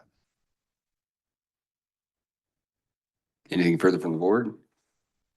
Alrighty, I did have one question and it ties into 2.03. Don't know how much you're going to be able to answer. I'll try my And best. of course, we can have Ms. Nilsson come up here as well. The separation between not having the same curriculum, K-6 and then 7-12. Is there a reason that do you know if there's any information that the instructors gave as to why they didn't pursue the same publisher? Was the same publisher, I guess, available even? Imagine Learning doesn't have a 7-12 curriculum. And then my elementary teachers didn't like the McGraw-Hill, which is what I believe the secondary chose. Okay, and I guess that was kind of part of what I was looking at is there a reason that they didn't like it? And is that reason going to carry through 7-12 that maybe they just didn't have another option on that? No, the secondary had different options. They had different publishers. They had Hoot Mifflin and Sabas also to choose from, just not Imagine Learning. Okay. I'll jump in, Matt. I mean, this is fairly standard from what I've seen, even going back to the last ELA adoption that happened before I came to Elko. It was Wonders for the elementary and StudySync and Pearson. Yeah. It's like typically it's not that a company's bad at secondary or bad at elementary. It's just I think there's a different style and feel of how teachers feel like their kids are going to interact with the curriculum, and I think certain companies just do better with one, the early learners and some with the later learners. And I'm sure they'll tell you they're the best at everything. but it's why we do these adoptions as an elementary adoption and a secondary adoption, because if we just picked one, it's almost like where you're making half of the people mad because they don't particularly like one half of it. And so by doing it differently, I could see what you're saying where maybe there isn't the continuity, but maybe we don't want continuity. Maybe if the secondary teachers don't like it as much, then and the kids aren't going to respond to it as well, then why would we want it there just for continuity's sake? Thank you. Just to add, if the elementary doesn't like it, like if you purchase it all for everyone and elementary hates it, they're not going to use that book as much, or vice versa. It just happens. It happens a lot with curriculum. Elementary, it's not a fit. Like we really like it, or elementary really likes it, and secondary, it's just the difference. Okay. Thank you. And just to let you know, when we voted on what curriculum to use, it was hands down a majority, like 9 versus 1, because we had one person that couldn't make it. 9 wanted Twig, 1 wanted Hoot Mifflin, but then it was just like, well, I could go with Twig too. I just thought this one was kinder to the littler kids, that kind of thing. So I had a question about pay. Are we paying upfront 1.2 mil, or are we paying that over the 7 years? no, so we had Cassie put money in the budget. So with this next fiscal year that's starting in July 1st, we'll use $1.2 million, and that will pay for our curriculum for the next 7 years. For elementary, but then the next for the secondary, that's another Well, 1 too? this year, we had the $2 million in the budget Okay. for curriculum. Okay, So this year we'll purchase secondary. okay. And that's all budgeted according to our goals and our strategic plan of having those refresh schedules and getting new curriculum. So we're budgeting along, and because we were all kind of, when you guys were new, most of us were new at this too. Kind of anecdotally, it always been like, it's about $1 million a year for textbook adoptions, and well, that was according to adoptions that hadn't been happening for a decade, other than Wonders. And so even they at that time had done Wonders 1 year and then the secondary the next year. So to do a curriculum adoption for an entire district for $1 million or even $2 million just isn't reality anymore. So some adoptions that are smaller, we can do for, like foreign language. That was an easy one to do in 1 year because there's only a handful of those classes and it cost us like $100,000, something like that. But for a full district adoption for an entire core content area, we split it up. But we're on that schedule. We're still moving along and we've been budgeting accordingly for it. So yeah, the idea is that we haven't spent this year's budget yet on curriculum. And if both of these are approved tonight, then out of this current year that's about to end in a week, we're going to buy one of them. And out of next year's budget, we're going to buy the other one and we'll be able to do science all at once with everybody. And I got this quote before the tariffs happened, so it's all good. See, you did good. This was just talking with our publisher, Imagine Learning. He said it was a real true concern what the tariffs were going to do to the price. So I'm sure even just paper, I'm sure we are importing paper, so. So one of the questions I have, since we're looking at, the elementary and then the secondary science curriculum, do these two curricula work together? Like once, are the elementary students going to come out of, this and be prepared for whatever is showing up in the secondary curriculum? we kind of ran into this a couple weeks ago with math. And so we are going to have to get our 5th grade teachers together with our 6th grade teachers to look at the two curriculums and compare. Okay. Yeah, that was a question because I know specifically with math, there have been some big gaps. You get, thus high school teachers are pretty frustrated that there's, been gaps in the past with coming from elementary and middle school up to high school. And so I don't want to have the same gap with science. I do agree with having, the elementary teachers love their science curriculum and the secondary teachers, like theirs, but I want to make sure we're not, they're not so different that there's a big gap when it comes to a jump from elementary to the secondary curriculum. And they're all based on Nevada state standards. So there should be some. And I know there's supposed to be Commonality. good Right. crossover. It should all be based there, but that doesn't always mean it's going to work well together. So that was just my big Right. question. But yeah, you bring up a very good point, and we do need to look at that. I feel like we've learned a lot with the last math curriculum, because I haven't heard the best things about it either. My question is with special education students that are now in inclusion settings. I know with the math, there was problems with being able to adjust the assignments because they're all done online. And so with IEP students, sometimes instead of using that curriculum, they were forced into using a different curriculum for those kids, or a different way for them to show that they knew the content, and switched over to a whole different program. Are we going to have any issues like that with Science is a little bit different than reading and math. Science is more broad and more kids get science. And so I would think with your kiddos that are identified as ones with special needs, science is probably a strength for them. But they did say that that was part of one of the reasons why they chose that, was because there were accommodations in their teachers' additions for those kids in the SPED groups. You're welcome. And just to go on record, I want to say I've talked to math teachers who were hesitant about the new math, but now they love it and they see really positive things. So I don't want the math teachers to be like, what? You threw us under the bus? No, I know our math teachers are doing awesome. And I know they're working through, the new math. And now they're like, hey, this is fantastic. And we're seeing incredible growth with, this math curriculum. So we want to see incredible growth with our science curriculum too. Right. We're trying. So like I said, the committee believes that Imagine Learning Twig Science is the best fit. And so we're just seeking your guys' approval tonight. What is the pleasure of the board? I'll make a motion to approve the purchase of the elementary science curriculum. Second. Thank you very much. And to clarify, this is the recommended curriculum. I mean, I know we're going to be buying something, but just wanted to make sure your motion was including the recommended curriculum. Oh, yes. Okay, great. Thank you. Sorry. No, that's all right. What did I Just miss? clarifying. Nope. All right, any further discussion? It's been moved and seconded. All in favor, please say aye. Aye.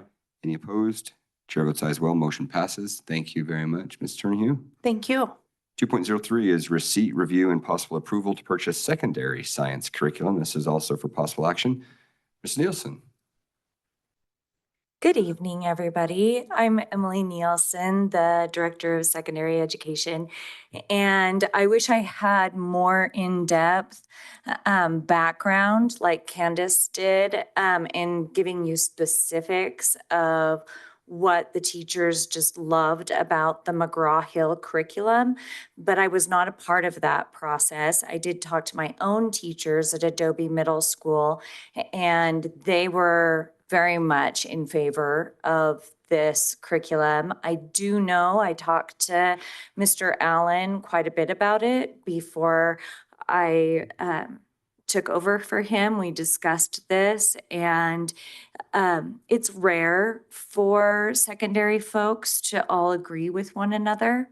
And especially when you add secondary folks from biology to physics to chemistry and, just all of the different subject areas, very rare that they would all agree. And this was unanimous that McGraw-Hill was their choice out of the three. And I think it was like a 5-minute vote, like they just came together in maybe 20 minutes, but it was really like it was a done deal. This was the curriculum for them, which was exciting from Mr. Allen's perspective because it can get touchy and people, do come from different, perspectives, and not always does it work that one textbook is going to work across the spectrum of secondary science. So this was good. And so I'm here to try to answer any questions that you may have and seek your approval. Questions for Mrs. Nielsen? All righty, I'll jump in with one then. On the quote, there are a number of columns, of course, so to the right of of description, it says TY, and then the next column is YR. Mm-hmm. I'm assuming that may be year. Mm-hmm. I get that science doesn't have mass changes generally, but some of these, in fact, a good majority of them say 20. I'm assuming that that's a 2020 book, so it's a 5-year-old book. Is that accurate?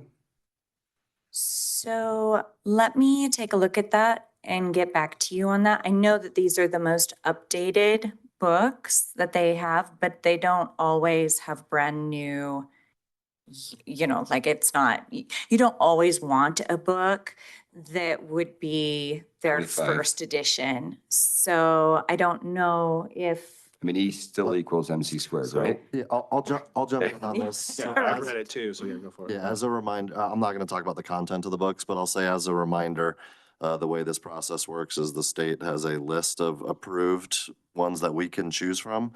And so, yeah, and these are from the state approved Right. list. And so, so they're from there. They meet in the Nevada standards. And as she mentioned, like they don't all, it's not like a college class where they publish a new one every year, so you have to buy the newest version and you can't sell that to a classmate or something. Like these books they're around for a while until they come up with a new edition. That's why you'll see some of these I'm also assuming that some of them are a 2020 edition, some are a 2023, some are a 2021. And I was talking with Dr. Byers when he was reviewing them, and there was some stuff that was very clearly updated since COVID, I'll just say it, and there was other stuff that probably wasn't. The AI, listen, I'm just saying, the AI is laughable. Their explanation of AI and where it's at, and it is a 2020 book. So we are well past what it is predicting for the near future. So, which is fine. It's not integral to Right. to science. Because but, that will change so fast even. oh yeah, we wouldn't be able to from- keep, textbooks won't keep up with that at all anyways. So. Yeah, that's crazy. But to answer your questions, yeah, they are. They're the one the majority of these are in 2020. If it says that's the year, that's most likely the year of the brand new book that's over there. So Great, thank you. No, that's a really good question. I also wanted to point out that we only got the kits for 6th through 8th grade, and that's a cost saving measure, but it also makes sense when you think about with high school, they just have different kinds of labs and things, but oftentimes the Flag View and middle schools don't have those kinds of resources to have those kinds of labs. So the kits that will be coming in will come in for 7 years and will supplement some of that hands-on learning for kids, which I think is really cool because otherwise you just have a textbook and you don't have the labs to go with them. So that's a cool part of this program as well. Great, thank you. I have one other question about, some of these say that it's a 7-year and some say they're a 3-year. Ooh, The difference on that one. yeah, I wish I could. Okay. Really good question. They should all be for 7 years. You're looking at it right now with the furrowed brow, right? Right at the very end, Helping me like out. the The last. third page, yeah, yeah, the mid- very last Okay. ones. Year subscription, 3-year subscription, 3-year. Is that subscription. for the online? It's the Bill kits. earth. The kits. Yeah, Oh, they're the kits. Okay, so that is a kit. And I suppose if we wanted to continue that, we could purchase those beyond. But like I said, the kits, that was kind of that extra expense. And I imagine that's because those were more expensive and we need to make sure if they're going to be used. There's also a 6th-month one, just above those. So I'm just curious the difference in that as well. It says ecology, concepts and applications connect OLA 6 months. I think it's because we don't have an actual, the ecology class is not something that we have as like an actual course that kids just take that course. It's more of a supplementary material. What we find with a lot of it's not necessarily just kits, but consumables, is the number that they want to sell you as how many are going to be used in a year is also typically higher than what you'll actually use. Like we found ourselves, I know when I was at Wells, we had like just boxes of consumables laying around because you order a certain number and they're kicking around. So 4 years of kits, it's probably gonna last you more than 4 years anyway. I'm not sure about the 6-month thing though. Yeah.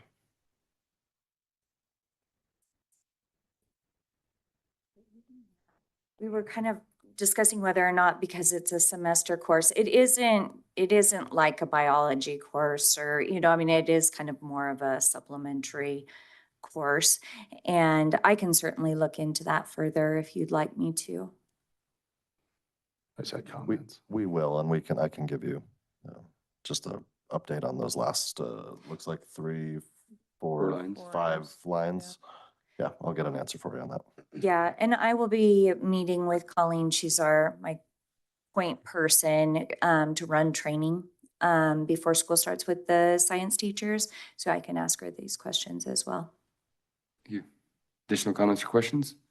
I just had some comments. First one is super disappointed in the community who made a huge fit about science and how science is and how they had to input science specifically during COVID and all the things, and not a single person showed up. So I just like that on public comment.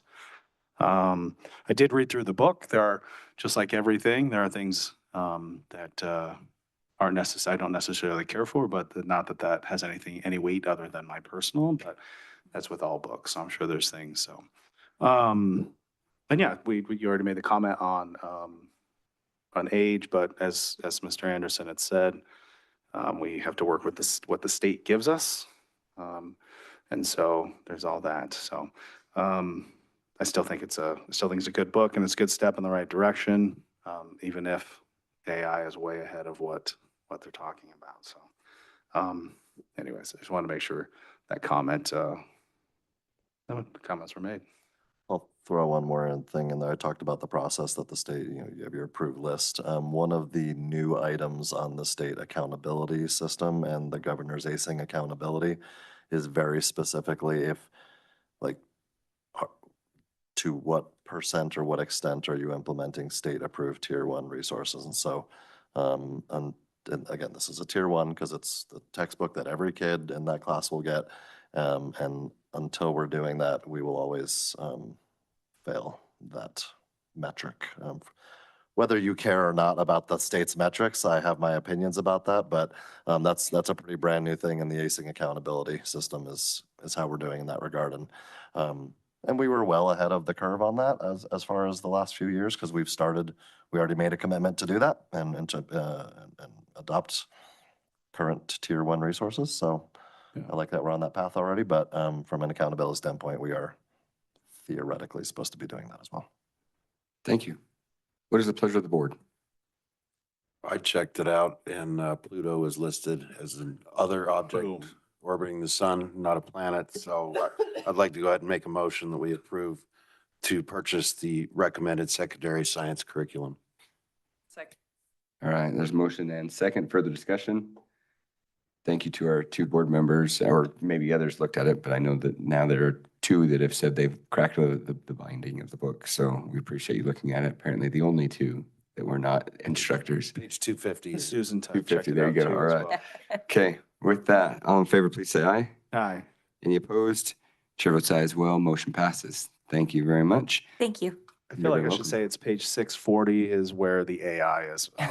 It's very Took a photo of it and everything. I did. I took a picture of a couple things, but it's very, yeah. Okay. AI is, never mind. You can read it later. 2.04 is receipt, review, and possible acceptance of the bid for the Grammar Number 2 Elementary School Administrative Remodel Project submitted by Community Construction and Development LLC and conditional award of contract to that bidder. This is for possible action. Mr. Stolke. Good evening. Yep, so we received two bids, CC&D for $455,514.11, and then Ormaza Construction at $486,455. So pretty close. The original estimate that we gave a little while back was 480. Like you said, both pretty close. It was nice and not, I should be careful how I say this. We love the people we work with all the time. CCD, who was the apparent low bidder, who we are recommending to accept the bid. They're not a regular company we've had working on other projects, but they are in town working on other project. And yeah, it was good to have. It's good to have, in a time when we had a $64.5 million project where we couldn't get a bid from anyone, it's nice to see some Multiple new bids, bidders. Yeah. Yes. A plethora would be nice, but we didn't get a plethora.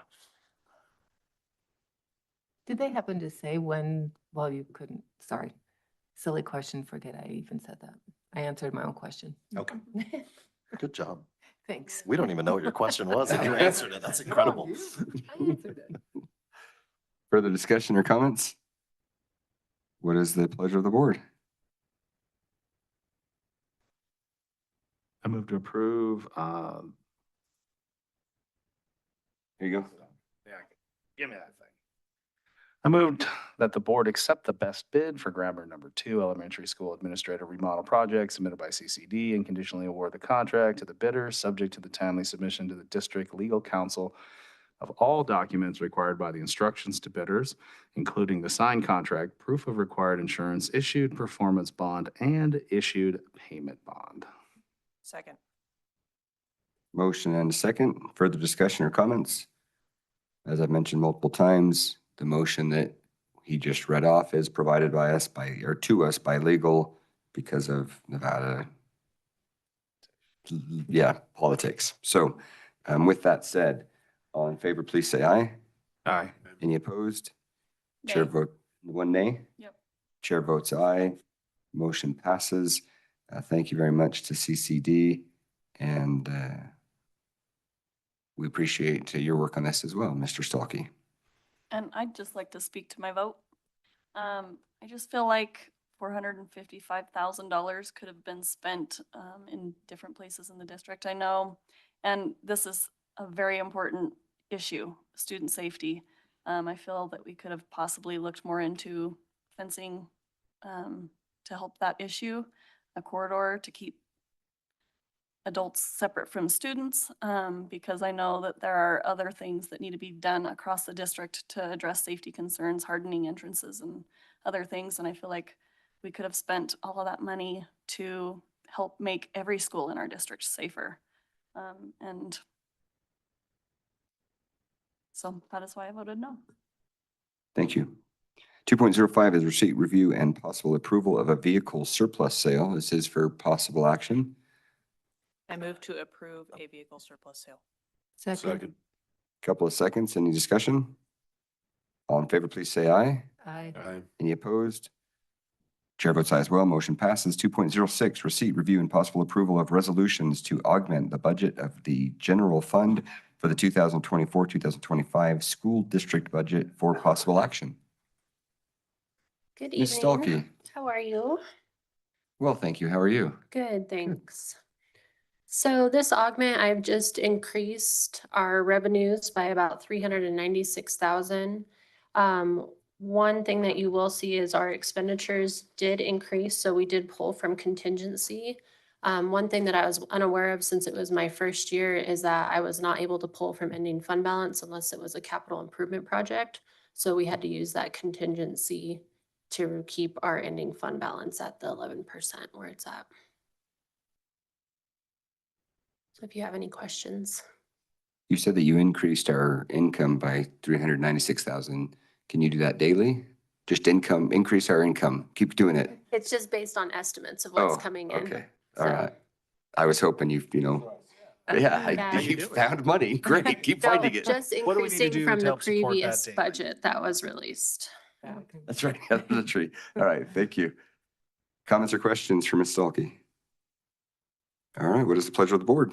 I move to approve the resolution to augment the budget of the general fund for the 2024-2025 school district budget. Second. All right. Motion and second. Any further discussion? All in favor, please say aye. Aye. Any opposed? Chair votes aye as well. Motion passes. And for the public, we are having a second meeting this week in 2 days for additional finance issues because it has to be done before the end of the month.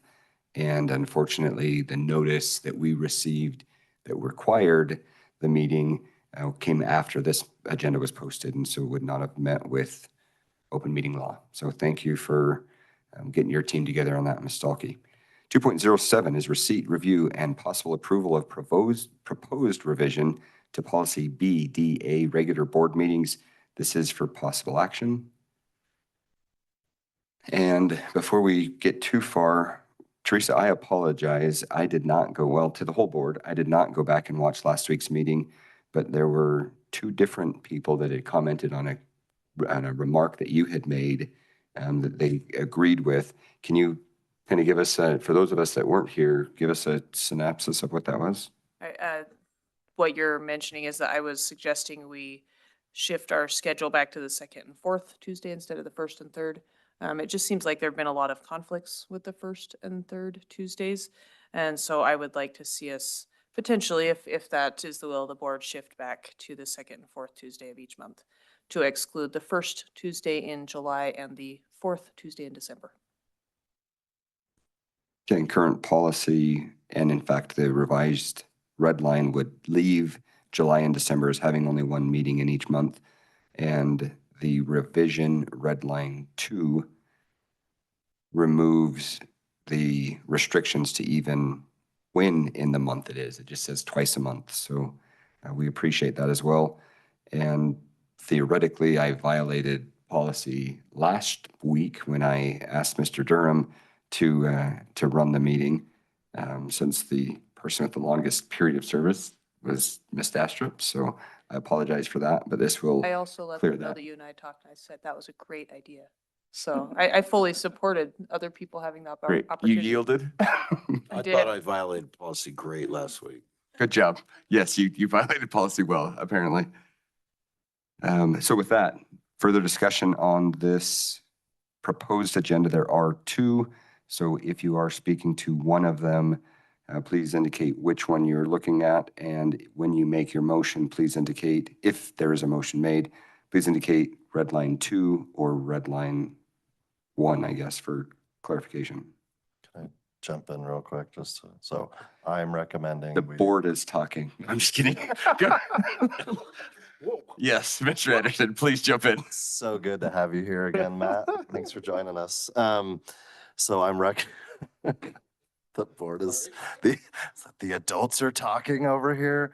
I'm recommending the red line 2 or the the one that I did, the one that with the 2 on it. So just, trying to consider all the recommendations from last time or the suggestions.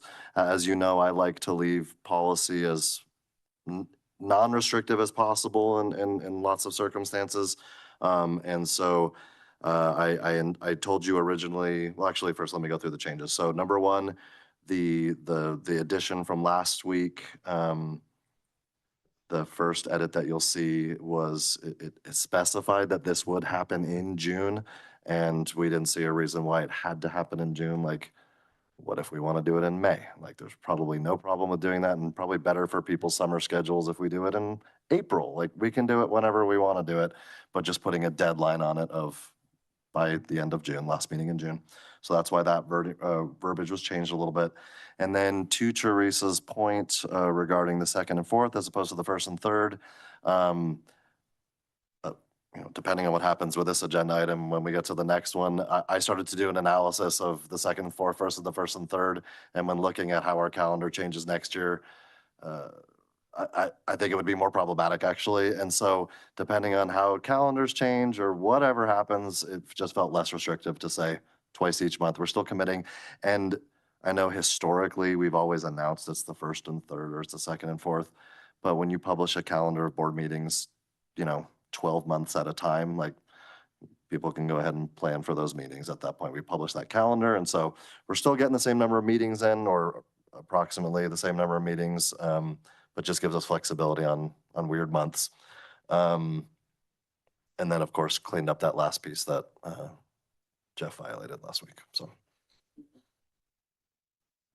that's what happens when, the board does all the talking and stuff like that occurs. Nobody's arguing. All right. So anyway, that's it. I feel free to ask questions, but that's my recommendation, is the newest version. Okay, I'm gonna try this. I move to approve revision 2 to the policy BDA. Is there a second? Second. All right, there's motion and a second. Discussion? Okay, I'm going to open up to public comment briefly. This is from Lynn Hoffman. And I'm going to read just the portion that is pertinent to this. Your board meetings have previously been on the 2nd and 4th Tuesdays of the month until recently. It seemed like a good idea at the time to Lee and me to have meetings that were not in conflict with another board. Having spent a considerable amount of time at both meetings and hearing Teresa's comments about the difficulties of the new schedule, I would like to support a return to the 2nd and 4th Tuesdays as in the past. City meetings begin at 4 p.m., so it is possible to attend both on the same night. I am one of only very few people who believe it is important to see and hear board meetings in person. It saddens me that there aren't more who feel it is important enough to follow, but only come to complain when they often don't know what the issue actually is. Please consider the move back to 2nd and 4th Tuesdays for your meetings, and feel free to share this and read at the next board meeting if it seems pertinent or helpful. Thank you, Lynn Hoffman. With that, any further discussion? All in favor, please say aye. Aye. Any opposed? Chair votes aye as well. Motion passes. 2.08, receipt, review, and possible approval of the board meeting calendar for the 2025-2026 school year for possible action. There are 2 options here. One that is generally the 1st and 3rd weeks, a second that is generally the 2nd and 4th weeks. As you're discussing, please indicate which option you are referencing. I think we should stay with what we've been doing, because according to what CJ has presented, there are no conflicts. And maybe the next year there will be, but it doesn't look like we'd have to change anything. I agree. And then receiving the email that we got talking about that school personnel shouldn't be working on, is it Veterans Day, the one that we run into? Yeah, that's a, yeah. On the second and fourth. So anyway, unless it's an emergency, it says. So I agree. I think we should stick to first and third. Further discussion? I'm fine with either one. So it really doesn't, I just was curious. I'm trying to think back of why we actually made that decision in the first place. I know that was in conflict with local city council meeting, but was that so we could encourage more attendance here or so that we could attend that? If I remember right, I thought it was because they had major issues in the community. We had major issues within the community and the meetings were overlapping. And so people were trying to get here for that. But Yeah. so. I'm just trying to recall if I, Spring break, it was spring, there were. Oh, yeah, and there were some other things like, yeah. I will say this, Different schedule, it's. I'm the first one to bring up my schedule because it is packed full. If we change over to the other, I know 2 meetings I will not be at. So off the bat already. And that's just not including anything that otherwise. So. So just, if I can just share kind of what I discovered in looking through, the only, I mean, neither one of these is perfect, right? There are multiple, so I'm just gonna go through the one with the first and third. You know, the only one that's really, I wouldn't even call it a conflict, I just know Matt likes to geek out on election day, and so we have a board meeting on election day. So if you absolutely didn't want to have a meeting on election day, we could shift that around, but November's actually a pretty tough month in general, because then the next week is Veterans Day and we don't work that day. And then the 18th is already the 3rd. And if you try to double up on the 25th, that's the day before like a ton of people go places for Thanksgiving holiday. So November's just kind of a weird month, but in my opinion, election day isn't a reason to not have one. It's just, How dare you, it's a sir? little complicated sometimes. Like I remember when you guys were being elected and there we are having a meeting and what's going to happen and people were worried about that. And but so that's really the only one. The only other dates that, I mean, they kind of fall on holiday weeks, but it's like the day after a Monday off, that kind of thing. The change in schedule for next year that we're moving to actually cleared up a ton of those. Like the March dates don't interfere with spring break at all. It's not a problem for graduation week at all. Like it all kind of cleared itself up pretty well.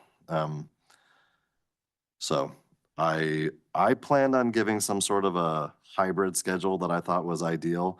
And as I started to go through the 1 and the 3, the first and third ones, everything was like, that's the better one, that's the better one, that's the better. It was just like, it just is the better schedule, I think, for, at least for this year's calendar. But I think it's good to go through each year and look and try to find those areas, but I think that's. Have you considered the possible shenanigans there on St. Patrick's Day? In West Wendover. In West Wendover, your hometown. Oh, it is gonna be there. Oh, actually, no, we moved it to Jackpot. March 17th? Yeah, that one's. On option 1. Oh, am I looking at a different one? Sorry. Oh, yeah, my bad. Thank you. I'm looking at a paper copy that we ended up adjusting all those dates. Oh, and as far as the schools, the outlying schools, we consulted with all them on what was the best time of year for them, and they've all they have their preferences about when and not to conflict with homecoming and rotating that around a little bit. So they've all had input on this as well. I still wish we would find a way to go to Spring Creek. My 2 cents. I'll second that. I mean, really, we call them our communities within our district, and Spring Creek is one of them. At some point, hopefully we'll have the technology that will give us that. Because the issue that we run into is the audio for a recorded meeting, and we haven't found that solution, but hopefully soon. Jeff, to your question. No, not the 17th, but why did we originally do that? So sorry, to one of your questions, how about that? Yes, when I had proposed it, there were 2 reasons. One, to allow the community to be able to participate in both of the two of the 3 major boards within the county, But also in the event that we ever needed to approach Elko City Council, we would have that ability to do so without losing a member of the board or our superintendent or one of our key administration. So that was the original intent that I had proposed forward. That one kind of took off from there, but I was actually going to add that I just hadn't seen that increase in attendance and was going to encourage folks that if we do go to this 1 and 3 or continue with that, which I'm fine with, that maybe get some people out this year. I'm sure that will work. There's always Okay. hope, my friend. Further There's always discussion. hope. One more note, we've never held a meeting at West Wendover Middle, and that's where it would be on Shenanigans Day. It's going to be at the middle school. All righty. And I'll just say that it does look like this year, the first and third, work great. But I think it's good that we have now changed policy so that we can look at that from year to year and have a little more freedom in when we put the meetings. So that being said, I will make a motion that I move that we approve the board meeting calendar for the 25-26 school year with option 1, first and third weeks. All righty, motion and second. Further discussion? All in favor, please say aye. Aye. Motion, oh, sorry, any opposed? Chair votes aye as well, motion passes. 2.09 is receipt, review, and possible approval of the amended board meeting minutes from May 6, 2025 meeting.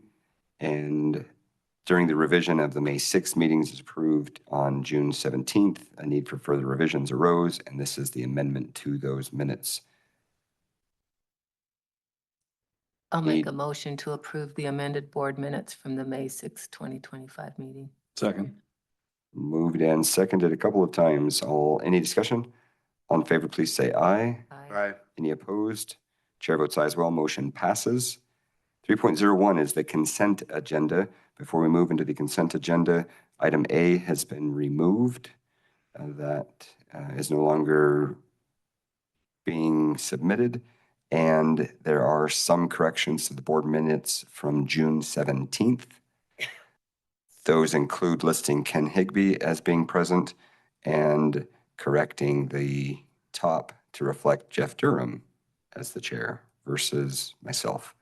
So if somebody wants to make a motion, there is a suggested motion.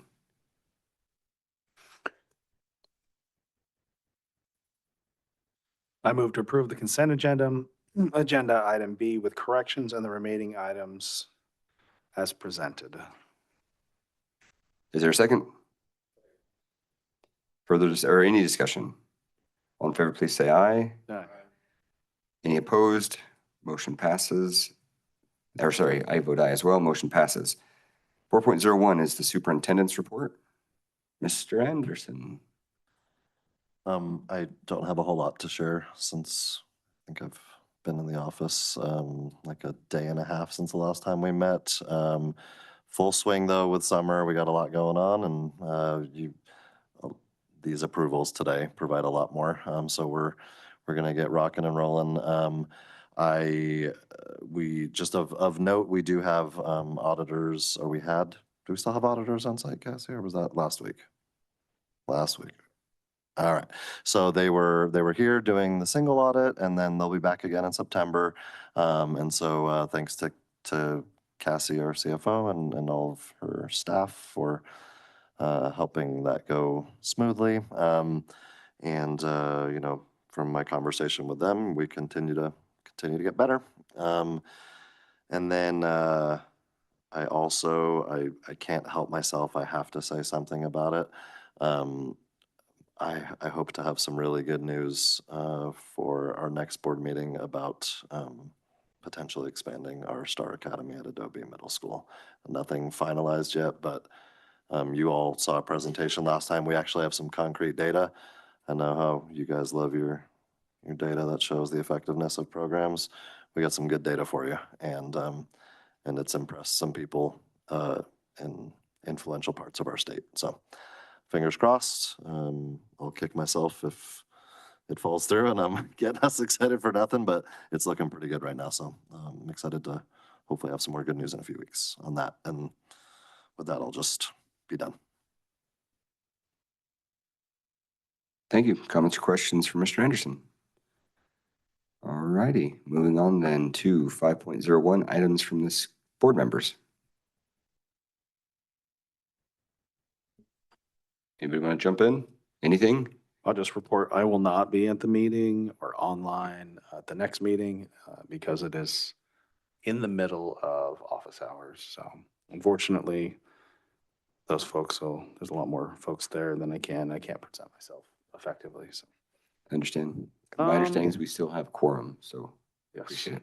for sure. I just want to make sure it's on record there. So that's all I got. Okay. Anything else from any of the board members? I have just a quick NASB report. I will send the minutes out to all of you. I don't want to sit here and read what we went over when you can read in, well, except for Matt, who doesn't read his emails. I Except was gonna say, I can read. No, I'm teasing him about reading emails from somewhere else, but anyway, so I'll send that all to you. Maybe just a couple of things just to point out. One of them being, SB 460, and if I say something wrong, Mr. Anderson, feel free to correct me or anybody else. They talked about accountability for principals, et cetera, and it's not due to go to an effect until 2033, so it gives us time to work with Tom Clark Solutions and NASB so that either we can stop some of that in that bill or at least tweak some of that so it fits better. And I guess maybe the other one would have been Clark County appointed board members are becoming voting members in 2027. Did pass. Did. And there's no universal free lunch. And then, like I said, I will send you the minutes that has the rest of the information. Thank you. Just jumping on there, what was the SB regarding 460? Okay, thank you. 460. And regarding the appointed members becoming voting members, I suggest that statewide, the voters pay attention to that, because now that it's in Clark County, it could be very easily spread to the rest of the state, and that takes away your vote directly. So obviously it's self-serving for me to say, vote for me, and don't take away your ability to vote for me. But with all sincerity, this is not, in my opinion, the right way to go in a democratic republic. So any other board comments?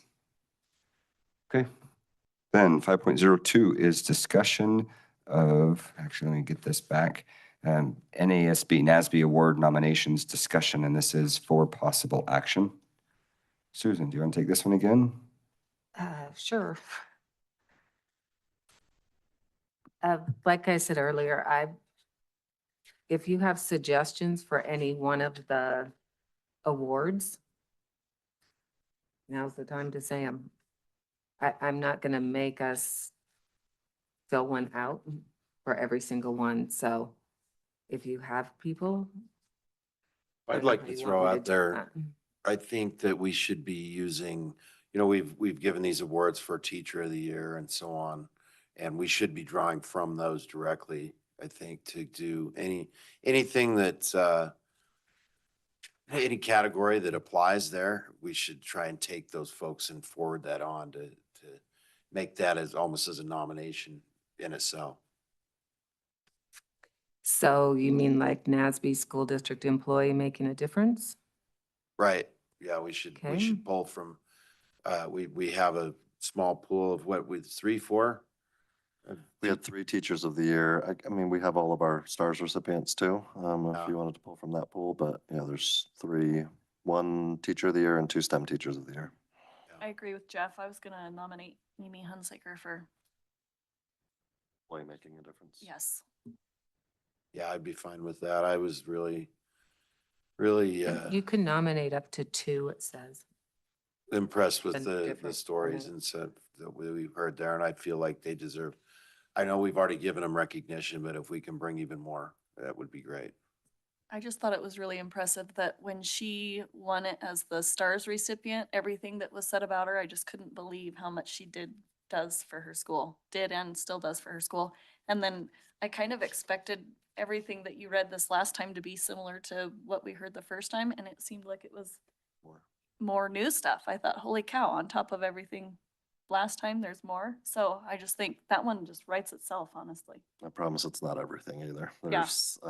There's a lot. But There's it's a lot just, there. yeah, it's amazing. And I think with those two submissions, we have a lot to be able to write, Mhm. write up something really good for her. We have a good start already too with all the nomination forms and everything, so. Not starting from scratch. Further suggested nominations.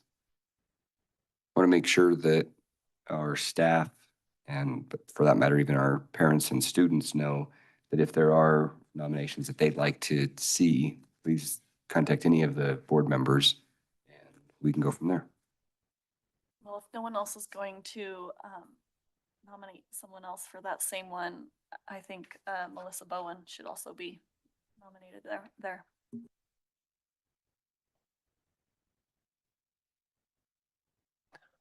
She was the teacher of the year at Northside this year. And we have some great information about her as well. Now we need someone to write them. I was just gonna say, if possible, can we revisit this on the next agenda? Obviously not Thursday, but the following one, just so we have more time. It's been a bit of a whirlwind at my house for I'm like the fine last with 2 that. months.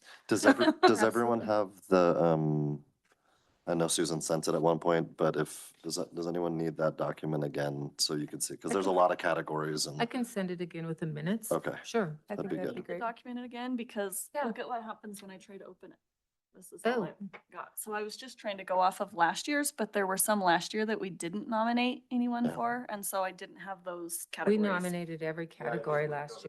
Thought we did them all. We did? We Yeah, did. Oh, I thought because we I did them thought there all. was some missing. But some of the criteria we- has changed this year, Oh, so I'll okay. send them again. I think one of them that we didn't nominate last year that I'm thinking of was like a community member. I don't think we ended up writing a letter about that. Did we? Yeah, Oh. I thought we did. I thought we did them all too. I'll look. I think we did, but I'm not sure they met the specific criteria from last year, but with the changes in the criteria, we might be able to do some other nominations. So maybe just let's have everyone come back with some We'll just suggestions put this for on the agenda as many for. as you can. Yes, ma'am. Ms. Baker, if you would add that, we would appreciate that. As a reminder, these are due August 15th. So Could I suggest that we just keep this as an agenda item until they're due so that we visit it every meeting? Make sure that we're on track. Other than the I would meeting in really 2 like it days. done at the next meeting. Right. too late for that. Yeah, so if, just from a timeline standpoint, so we're all on the same page, Couple. we have a meeting in July, according to our calendar we just approved. Right. You would have July two 15 and meetings before August they're 5. due, so we can, whatever discussion we get into next meeting about it and solidify what we're gonna do, then everything would have to be, I guess it doesn't have, well, depends what kind of action you feel like you need, but Yeah.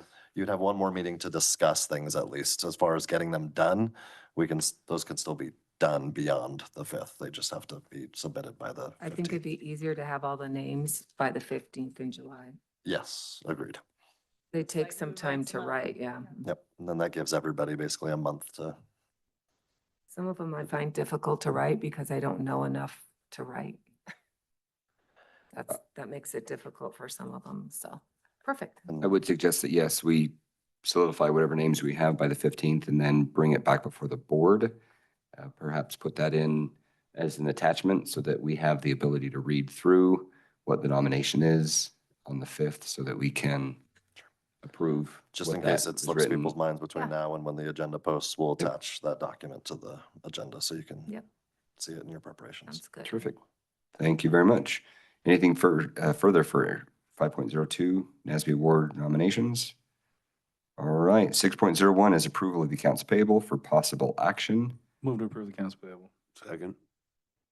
All right, there's a motion and second to clarify that's for both payments or payables. Let's just do board docs 062425, if you don't Okay. mind, Jeff.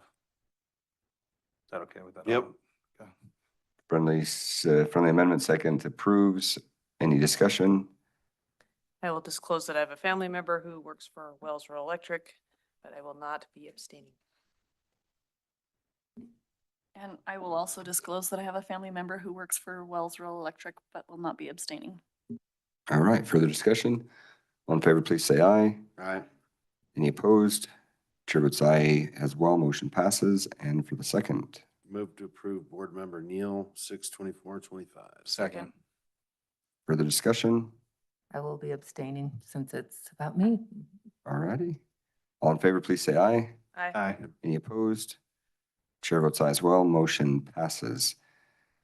6.02 is receipt of bank reconciliations. This is a non-action item, and there are none. So we're good to go on that one. With that, we will go into the meeting close. Further input or final input from the public? Please come on forward.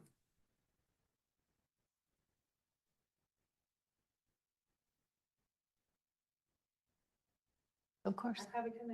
Thing.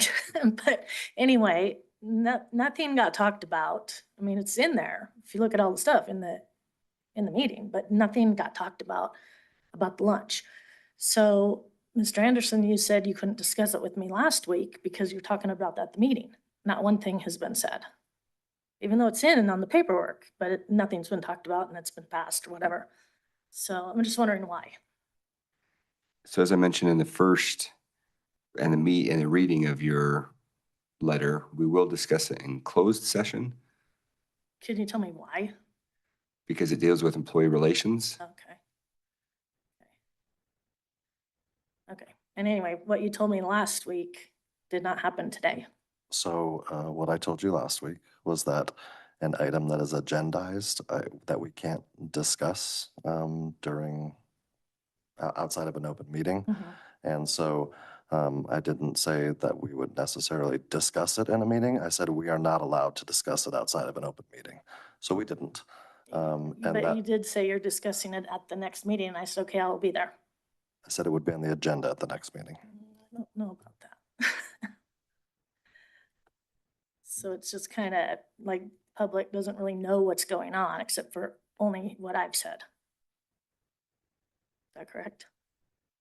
I don't know what the public knows or what it doesn't know. However, yes, you bringing it up certainly puts it into the public realm. Okay. Okay, that's all. Thanks. Thank you, Ms. Taylor. Guys, for all you guys do. Thank you as well.